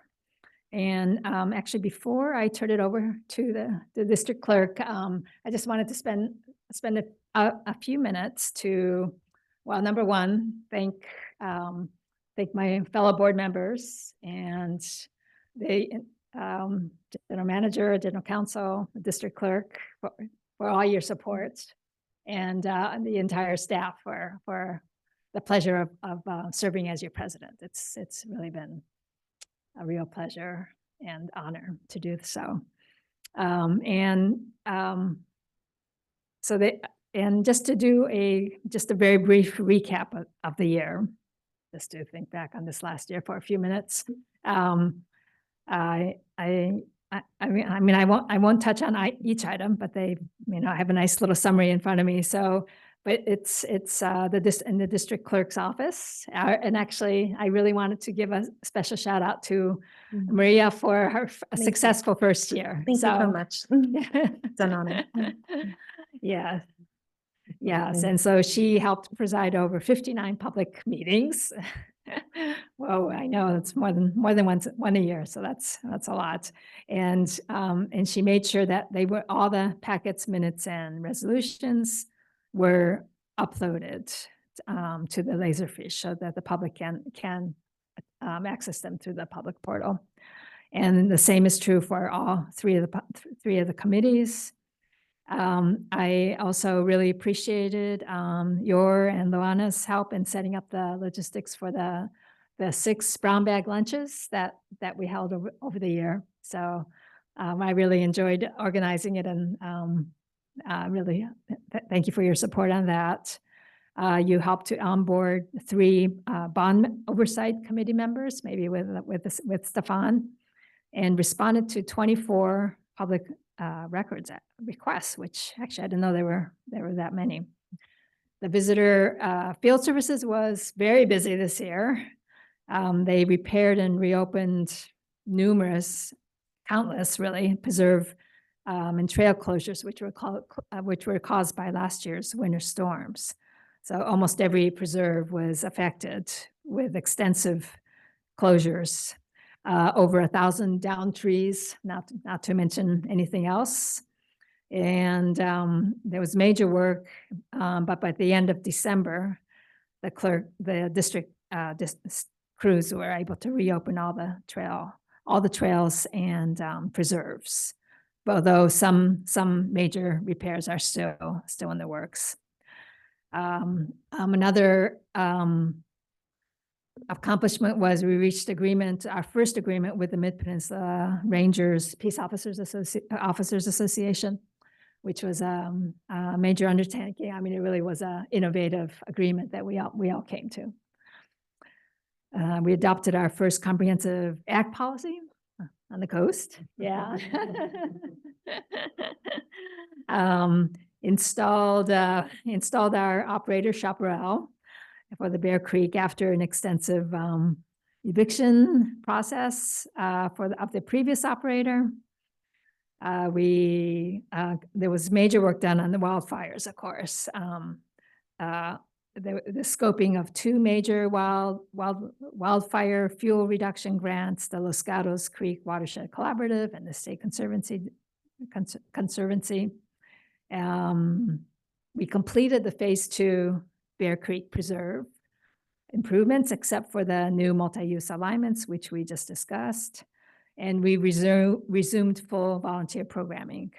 547 volunteers contributed 15,000 hours. Let's see, and the planning and project development, sorry, my tongue's not operating very well tonight, but I think the highlight was really the purchase of Cloverdale, 5,100 acres. And major progress was made on Prisma to the Sea trail and feasibility study, which was completed. And the multimodal access study that was also done. And the Alpine Regional Trail. Phase 1 is finished, phase 2 substantially finished. And on the administrative side, actually completing the FOSM was a very important step for us in helping us plan our next 5 years. The grant funding, extremely successful, of more than $20 million, $10 million for Cloverdale, $7 million from FEMA and Cal OES, $2 million for the Newt Passage. Wildland Fire was $2 million, so very, very impressive. Well, thanks to Stefan and his team, we've had really great financial audits, and we swept all our good financial operating and presentation awards. So congratulations.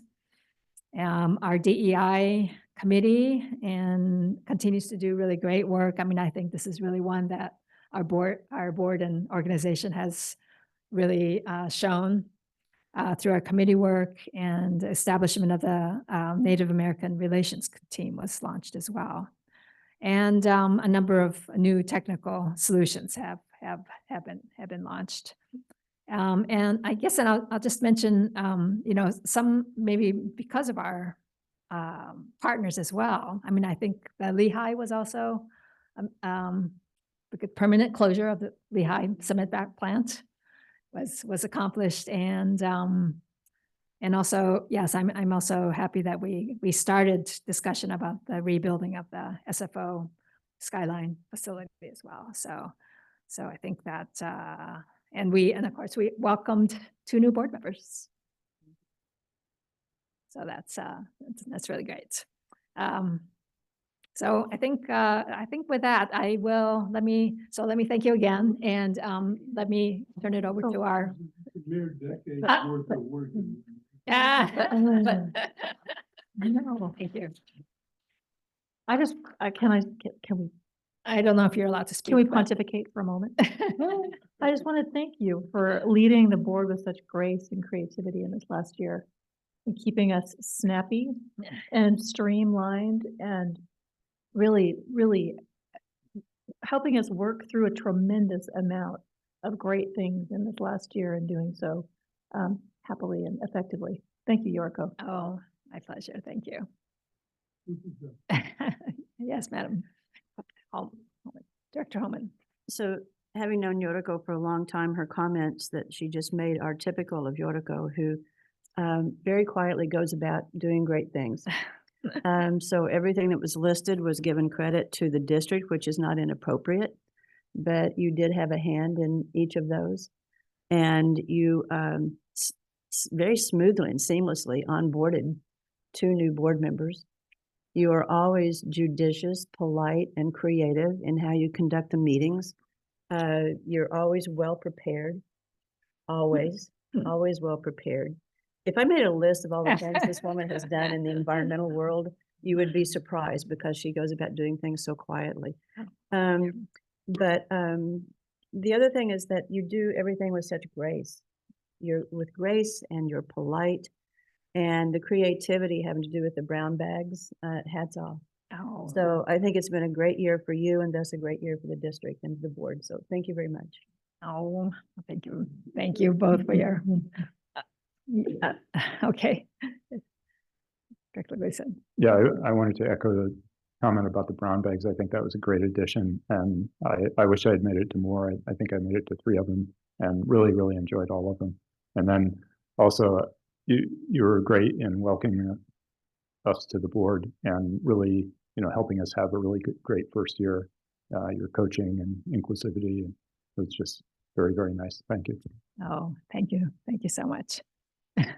Oh, and you know, I also just forgot to mention, you know, that during the staff recognition, it was mentioned that somebody reached their 25th anniversary with us, and that's our general manager.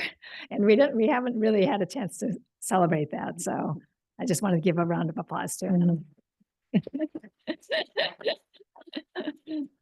Okay, well, thank you all. And let me turn this over to our clerk for our process for choosing our next year's officials, officers. Thank you. Maria Soria, District Clerk. I'll just quickly go over the process for the election of our officers for the year of 2024. You'll be voting for the board president, vice president, treasurer, and secretary. The procedure follows as is for all of the officers. For the board president, I'll go ahead and call the nominations for the board president.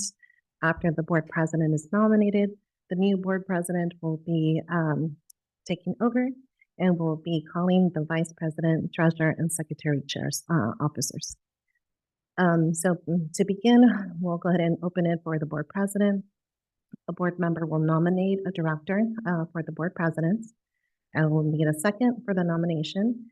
And then we'll confirm to see if we have any other nominations. If we have none, we'll move on, and we'll go ahead and have someone close and then have another board member close the nominations. And then we'll take a roll call vote. And we'll get our board president for the year 2024. So if we don't have any, yes, Ms. No, I was just ready to nominate. Oh, me too.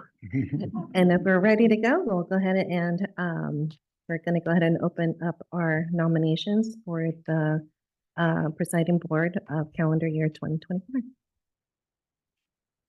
I'd love to. Right.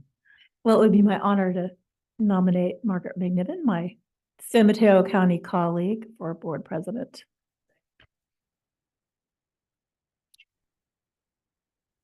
Do we have any other nominations? Nominations be closed. Second. Thank you. We'll go ahead and call roll call for the nomination of Director McNiven to serve as the board president of calendar year 2024. Director Gleason, Yes. Director Christine Tucker. Yes. Director Riffle, Yes. Director Kishimoto, Yes. Director Holman, Yes. Director McNiven, Do I have to? Yes.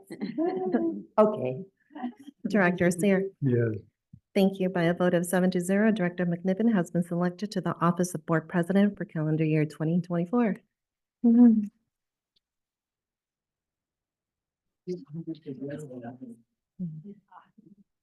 may have a gavel. Not as loud as that's going to happen at the end of the year.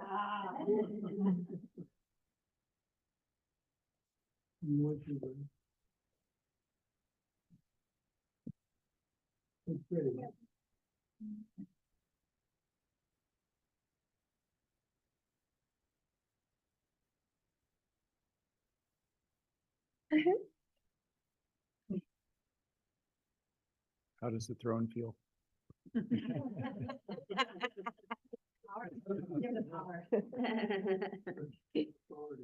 Well, thank you to my fellow board members for having faith in my leadership. It's a real honor. Thank you. And thank you, Yuriko.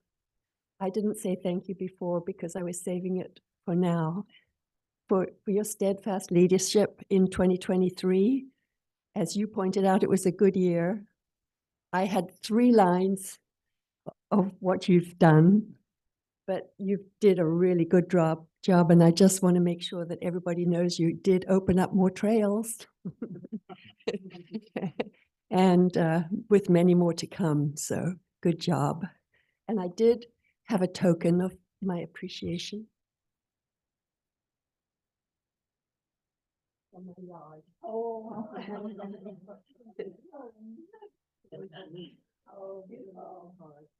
you. A little scrappy, but it will get better.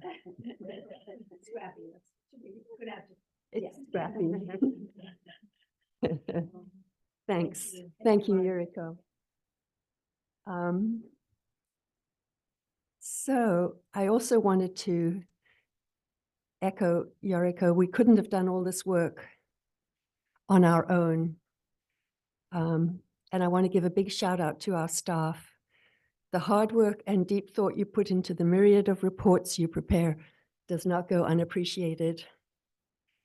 And let's see, MidPenn's mission of preservation, protection, and ecologically sensitive public access has endured for 51 years, and despite many external pressures.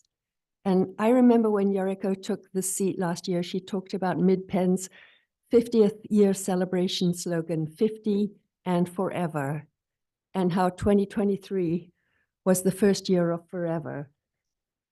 So I hope to help MidPenn continue on this trajectory, for want of a better word, into forever.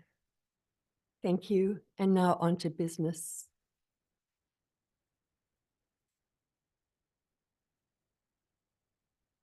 First order of business is nomination of a vice president.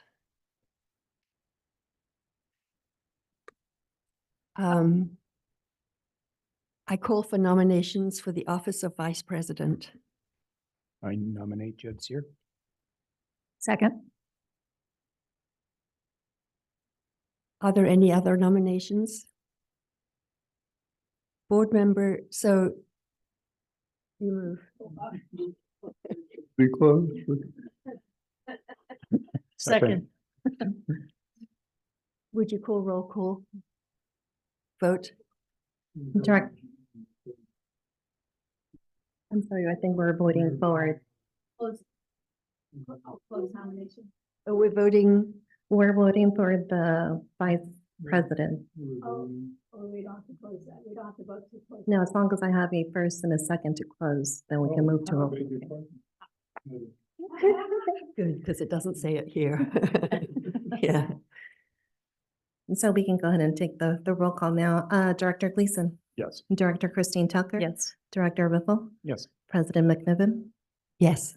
Director Holman, Yes. Director Kishimoto, Yes. Director Seer. with some humility, thank you very much. I accept, yes. By a vote of 7-0, Director Seer has been selected to the office of Vice President for calendar year 2024.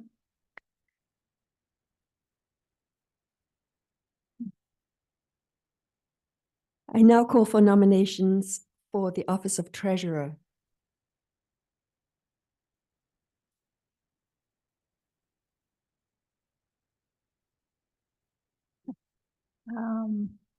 Let's see, I don't know who's going to be on the finance committee, but I'll nominate Councilmember Gleason. I'll second that. Are there any other nominations? Second. Oh, let's see. May we have a roll call vote, please? Director Gleason, Yes. Director Christine Tucker. Yeah. Director Riffle, Yes. President McNiven, Yes. Director Holman, Yes. Director Kishimoto, Yes. Director Seer. Yes, Thank you. Motion passes 7-0, and Director Gleason has been selected to the office of treasurer for calendar year 2024.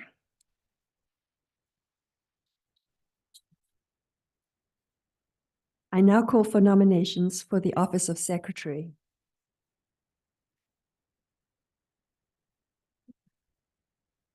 I'll nominate Director Riffle. Second. nomination. Second. One sec. Are there any other nominations are now closed? Okay. May we have a roll call vote, please? Director Gleason, Yes. Director Christine Tucker. Yes. Director Riffle, Yes. President McNiven, Yes. Director Holman. Yes.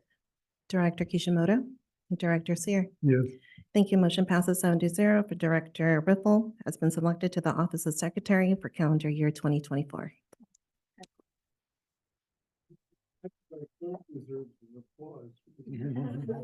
Gotta get it all straight for the minute. Good thing I have Luana listening too, though.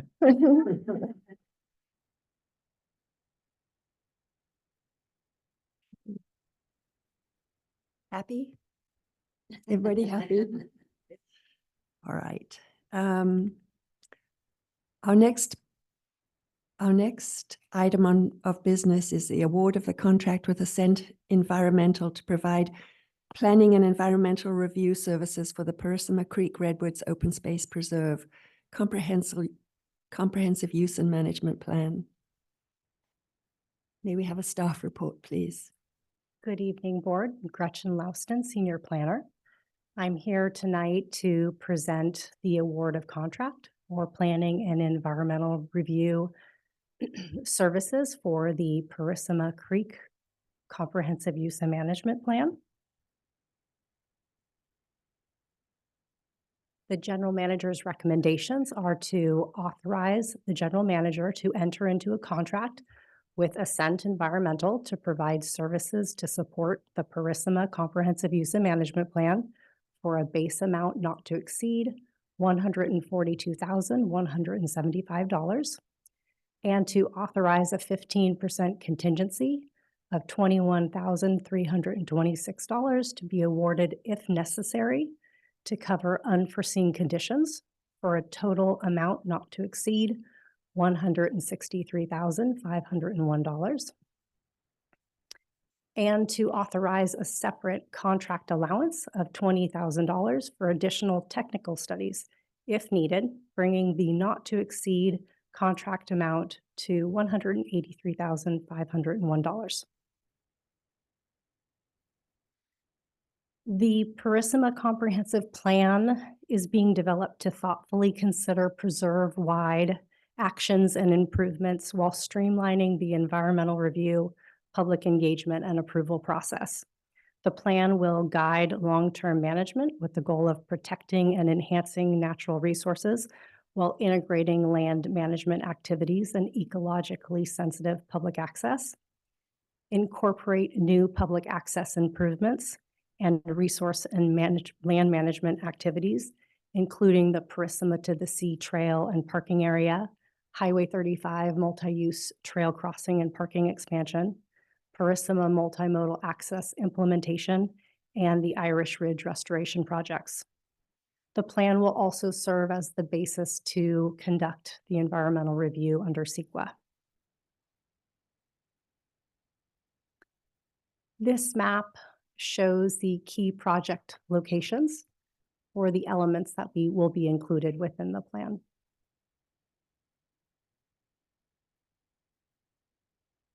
Key tasks under the environmental services contract are to review existing conditions and background materials for the key projects, determine and conduct additional necessary technical studies, conduct the environmental review analysis and prepare the associated CEQA documents, provide support during public engagement and meetings, and provide support on the development of the comprehensive plan.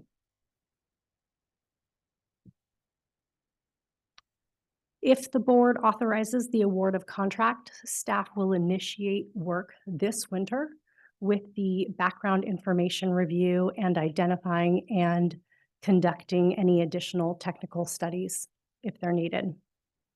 The development of the CEQA project description will occur in the summer and fall when the necessary design plans and additional information are ready. An initial study, mitigated negative declaration document, will be prepared over the winter and spring of 2025. And then this CEQA document would be brought to the board for certification in the summer or fall of 2025. And here again are the general manager's recommendations, and I'm happy to answer any questions.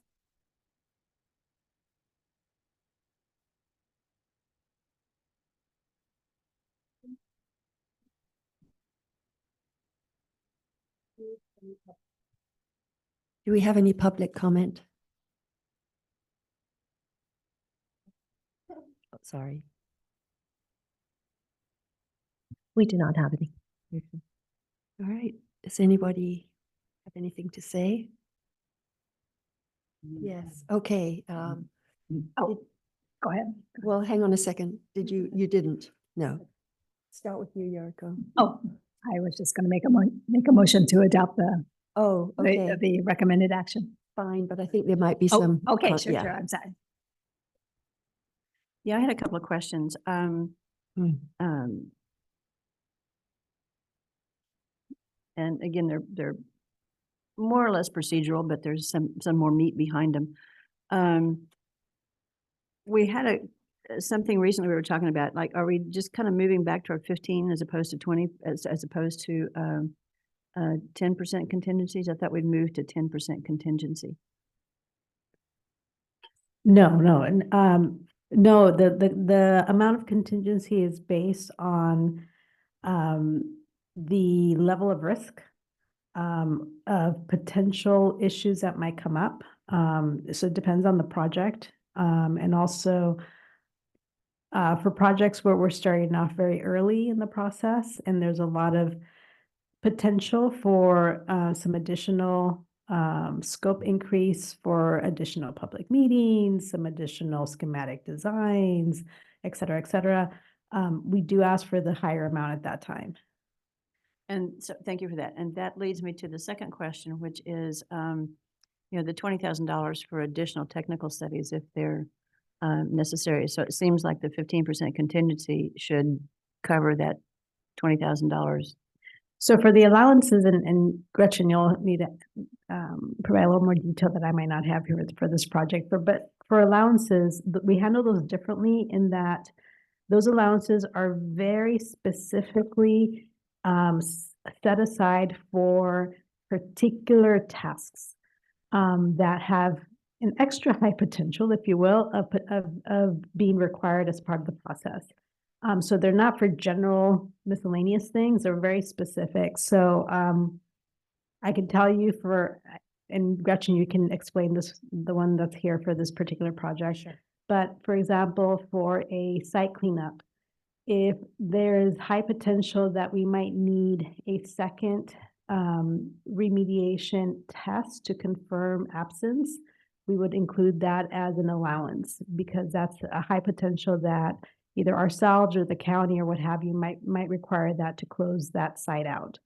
But not necessarily a guarantee that we need that at the time. So we don't want to include that in the base contract because it might not be triggered, but in the event it does, it's an allowance. So, and I can add a few additional things here. The contract allowance for this SECRA work is really important because the first task that our consultants will be supporting is they will be reviewing all of the background material for these projects that has already been developed. And so they're going to be helping us to assess if additional technical studies are needed in order for them to conduct the CEQA analysis. So it may be an additional cultural resource or archaeological assessment that needs to be completed before they can begin their CEQA analysis, for example. And actually also public engagement, if there was an additional need for stakeholder engagement that was specifically called out in that contract allowance, I believe. The contingency is, I think, often used. So for example, we are developing this contract under an assumption that the consultant will be helping us to develop an initial study mitigated negative declaration. If something changes along the way and we need to flex on the type of CEQA document we're preparing, that contingency could help us so that we're not having to come back to the board, but rather we can continue to move the work forward.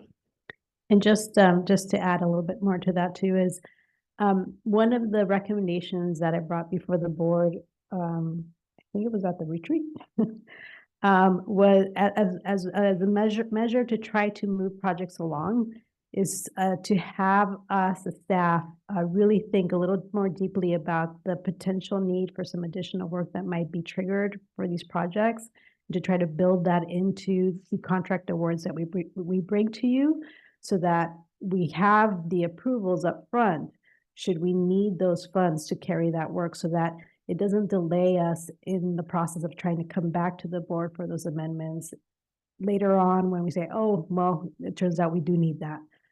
But if there is a high likelihood that we're going to need some additional work, we're identifying those as contract allowances. Okay, it's unusual to my experience, but the other one is a bigger deal to me is the in the scheduling, the ISMND, and I've not just Midpen, I've seen this before, and it seems like there is an assumption that, how can I say this that it makes sense? It seems like there's an assumption that there will be no significant impact, that a mitigated negative deck is all that's going to be required. And so it sort of indicates to the preparers of the environmental documents, like this is where we're headed and this is what we intend or hope where we'll end up. So again, it's not just a Midpen thing. I always have trouble with this where it just seems like a foregone conclusion that an MND is going to cover everything. How do we know that? We can't know that. I can speak to that specifically.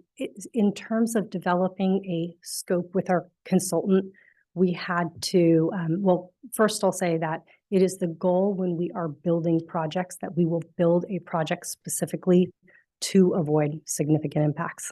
That's the number one goal when we're putting this project together.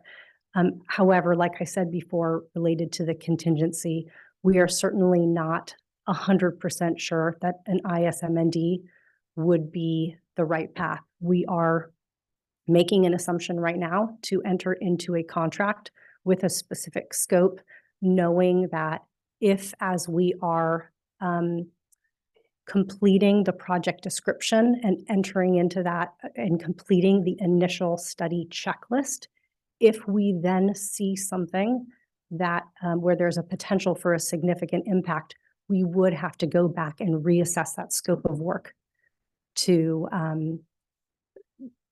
complete the appropriate environmental document. And so,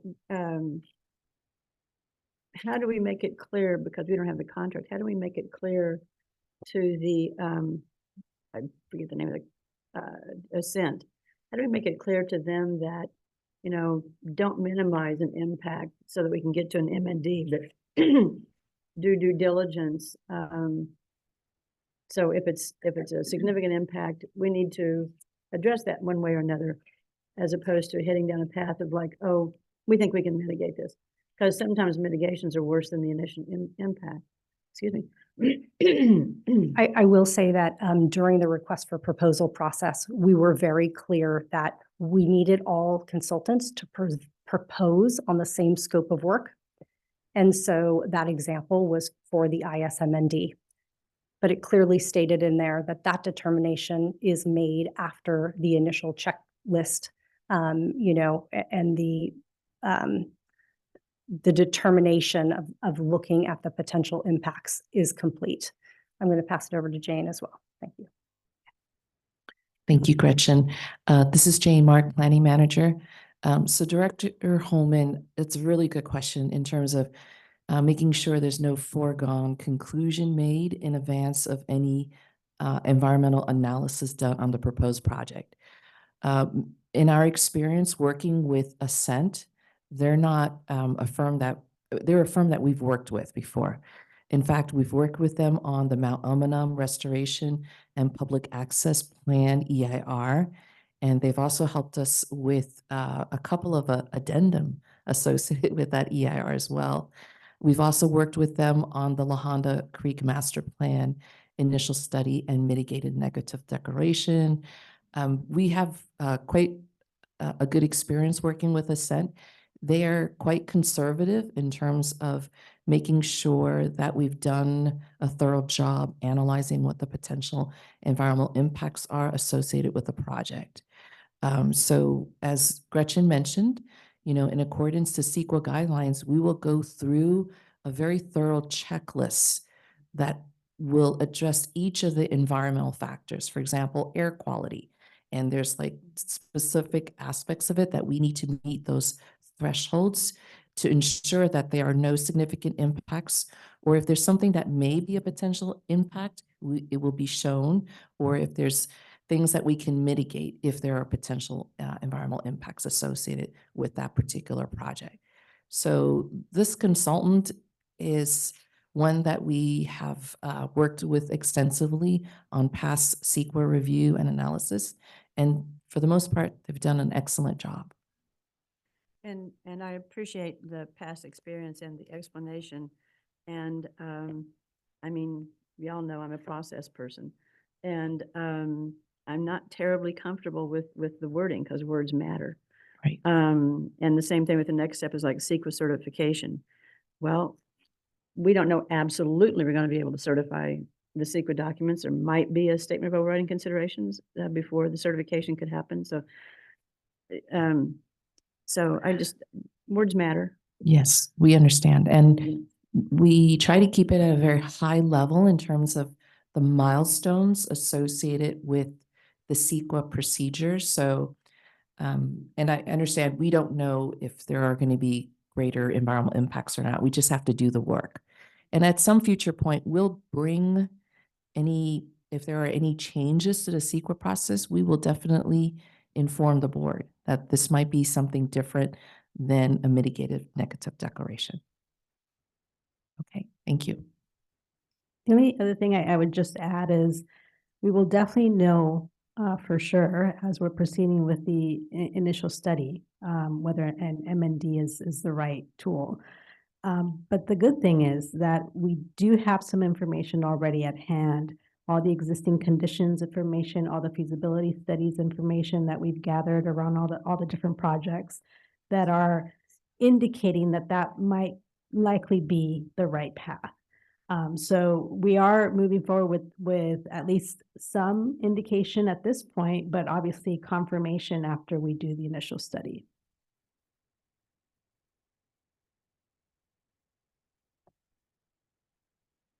Excuse me, one last question is, when does the scoping happen? Scoping for the EIR, when does that happen? At this time, we are hoping that through the initial study checklist, that we're looking at a mitigative negative declaration. Now, if we decide, as General Manager Ruiz mentioned, that we have found that there may be some potentially significant impacts that will kick it out of a mitigated negative declaration, we will reassess any scoping for an EIR. We wouldn't be doing a scoping for an EIR at this time. I was meaning by scoping, I was saying like, and I'll just, as example, the scoping would be, look at the frogs, you know, in the ponds. And so make sure you include those and make sure you include, you know, X, Y, and Z things. It's not evaluating those or assuming. Initial study. No, Okay. for scoping for the EIR. Yeah, so What topics are covered? Yeah, a lot of that work actually has already been completed in terms of the biological assessments that have been completed already as part of the Highway 35 project and the Perissimid of the Sea Trail and the Perissimid of the Sea parking area. Though that data has already been collected and then will be incorporated into the analysis and that initial study checklist and environmental evaluation. Not to beat on this, but it's not the information, it's the what will be studied is what the scoping is.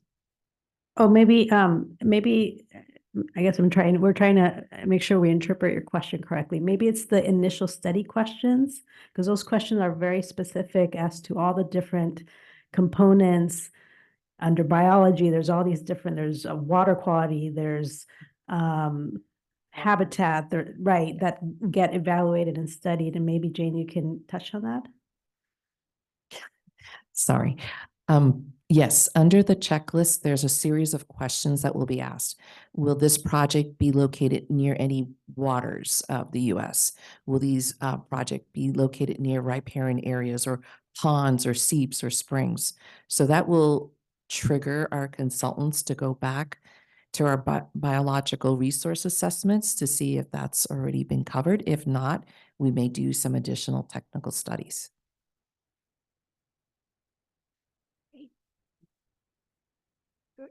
Great, thanks.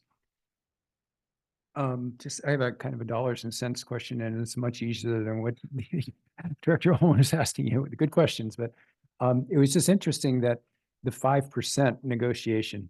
I was just curious because boy, if you add that 5% back in, all three quotes were, gosh, very, very close, within $1,000, which is amazing.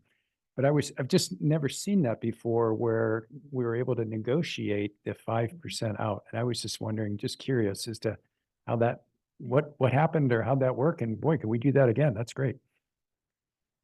Yeah, I mean, in this particular place, you know, Ascent has worked with us on many of our preserve plans. Right. And so the support that they were proposing to provide in some areas was just not exactly what we were looking for. And so we thought it was really beneficial to just focus them in on the environmental review and kind of reduce some of the planning support. And then that allowed us to then kind of be able to consider this additional support with additional technical studies as well. And I have seen actually that 5% reduction in some of our other board reports recently. So we always do, when we receive a proposal and make an evaluation and a selection, we really do look through those proposals and scopes with Oh. a fine tooth comb to make sure that we're getting the scope that we want. It's very rare that the proposal that's provided is the proposal that we write into the contract. Got it. All right, good. Thanks for that background. I'm very supportive of moving forward, and this firm has done some amazing work along with our staff. So I'm very supportive of your recommendation. Thanks.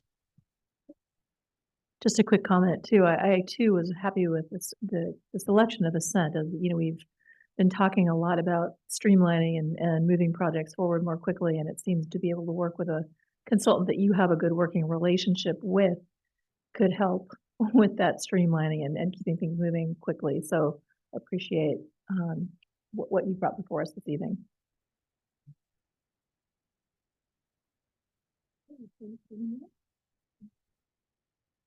Okay, well, we can have a roll call vote. Oh. I'd be happy to make a motion to support the general manager's recommendations.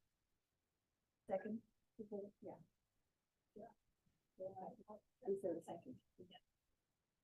Okay, roll call.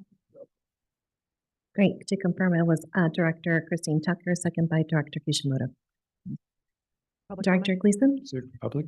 I'm sorry? Did we have public? Oh, Did we? Great. we confirmed at There's no other 7:48. questions. Yes, we did confirm at 7:48, but we Great. do not have any. Okay. So, okay, great. Director Gleason? Yes. Director Christine Tucker? Yes. Director Riffle? Yes. President McNiven? Yes. Director Holman? Director Kishimoto? Yes. Director Seer? Yes. Thank you. Motion passes 7-0. Thank you, Gretchen. Thank you. Thank you, staff. Thank you. Okay, and now we're going to have an informational memorandum. No? Yes? It's just questions. Only if there's questions. Does any board member have a question or comment on the informational memorandum? Oh, Just we read it. Yes. Just a quick comment. I really appreciated the write-up and for informing us. So that made sense to me. So thanks. No Ditto. questions. Yeah, so I agree with that. I also want to thank Director Riffle for sort of making that initial challenge. And I think we had a good discussion about it. And then also want to thank the staff for going back and finding creative options that weren't actually in the tactic that we proposed. I think that's really probably how this should work, right? Because we're not in the best position to say exactly what might help, but if we can get that creativity and find out what might help and give the latitude to make different choices, then I think we can do better. So I think this worked out really well. And then just thinking about it from my perspective, I think there are places where I may also suggest tactics to people and to the staff. I think if you see that happening, then you can always challenge and say, well, is there some sort of goal that you have that you're not sure that goal is going to be achieved, and can we focus on the goal rather than suggesting tactics? Then I think we can we can allow the staff to apply that creativity and find the good solutions. So, anyway, thanks to everyone on this. Thank you. Any more questions? Okay. All right. Well, we can now move on to committee reports. I'm not. President McNiven, we didn't have any committees. All right. Staff reports.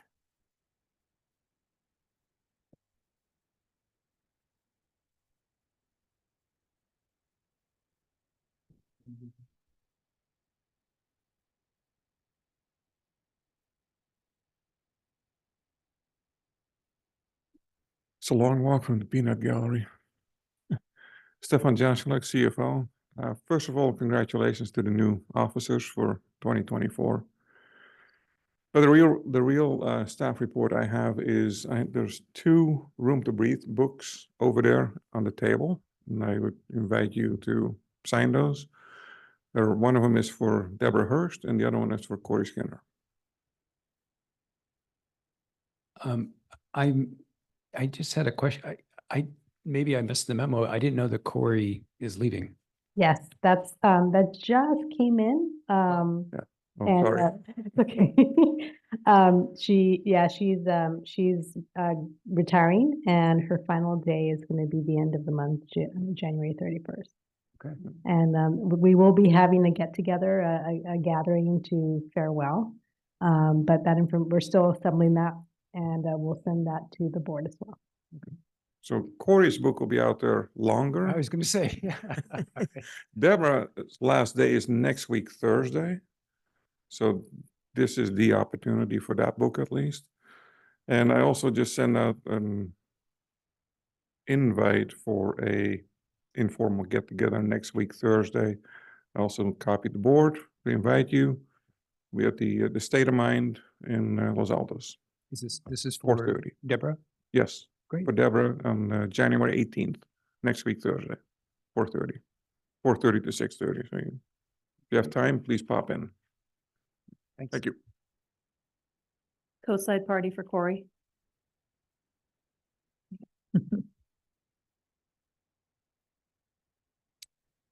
Do any directors have any reports? Should we start with Craig and work our way up? Yeah. Yeah, I'm not sure I can remember everything, but I think it was just before Christmas, I attended the last volunteer event of the year that was at the Bear Creek Christmas Tree Farm.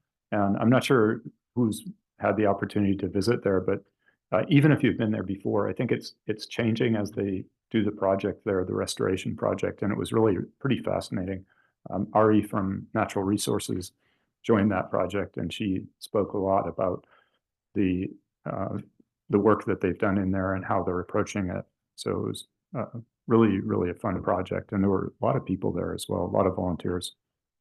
And then I just wanted to say this year, my New Year's resolution was to complete riding and hiking every inch of Midpens Trail. So I've mapped out the ones that I haven't done, and I started on the first with hiking all of Los Trancos, and then on Sunday I went to Rancho and hiked 12 miles there. I need another 15-mile hike to finish Rancho. So that's it. Amazing. Yeah, just a couple things. First is I had a chance to speak with Larry Hassett last week, and he's doing much better.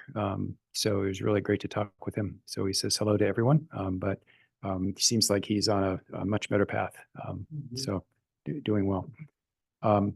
I also am planning on attending Don Horsley's memorial service. So just FYI for people to know that it's this Saturday, I believe, in Redwood City to honor Don.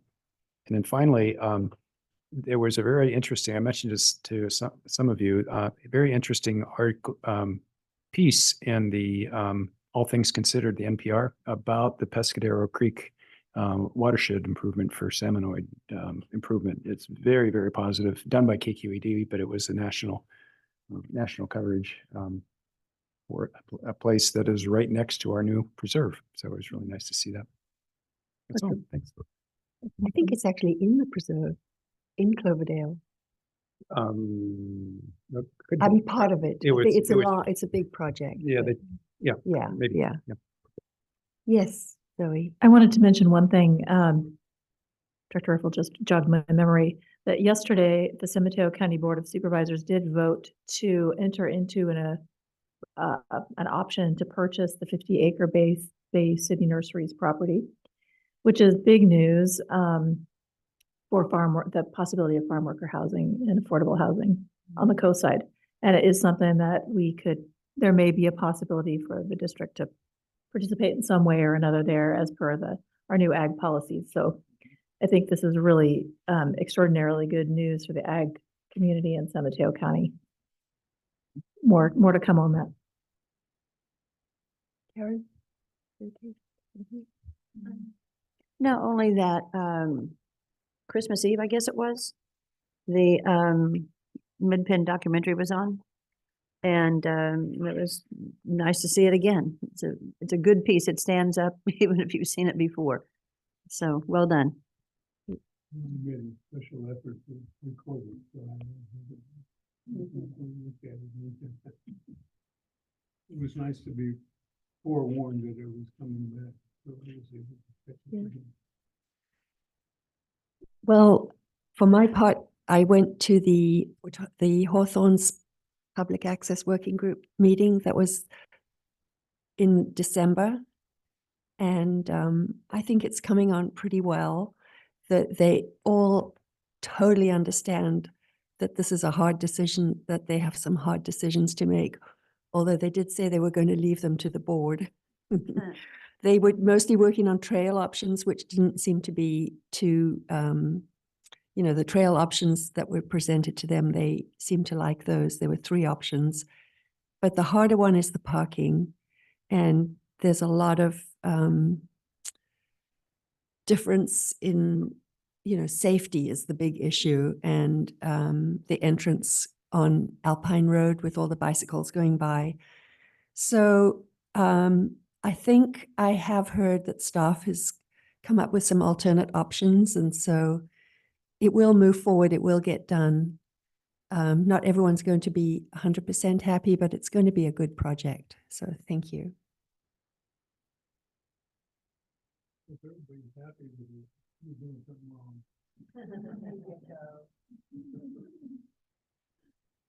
All right. I guess I adjourn the meeting. Oh.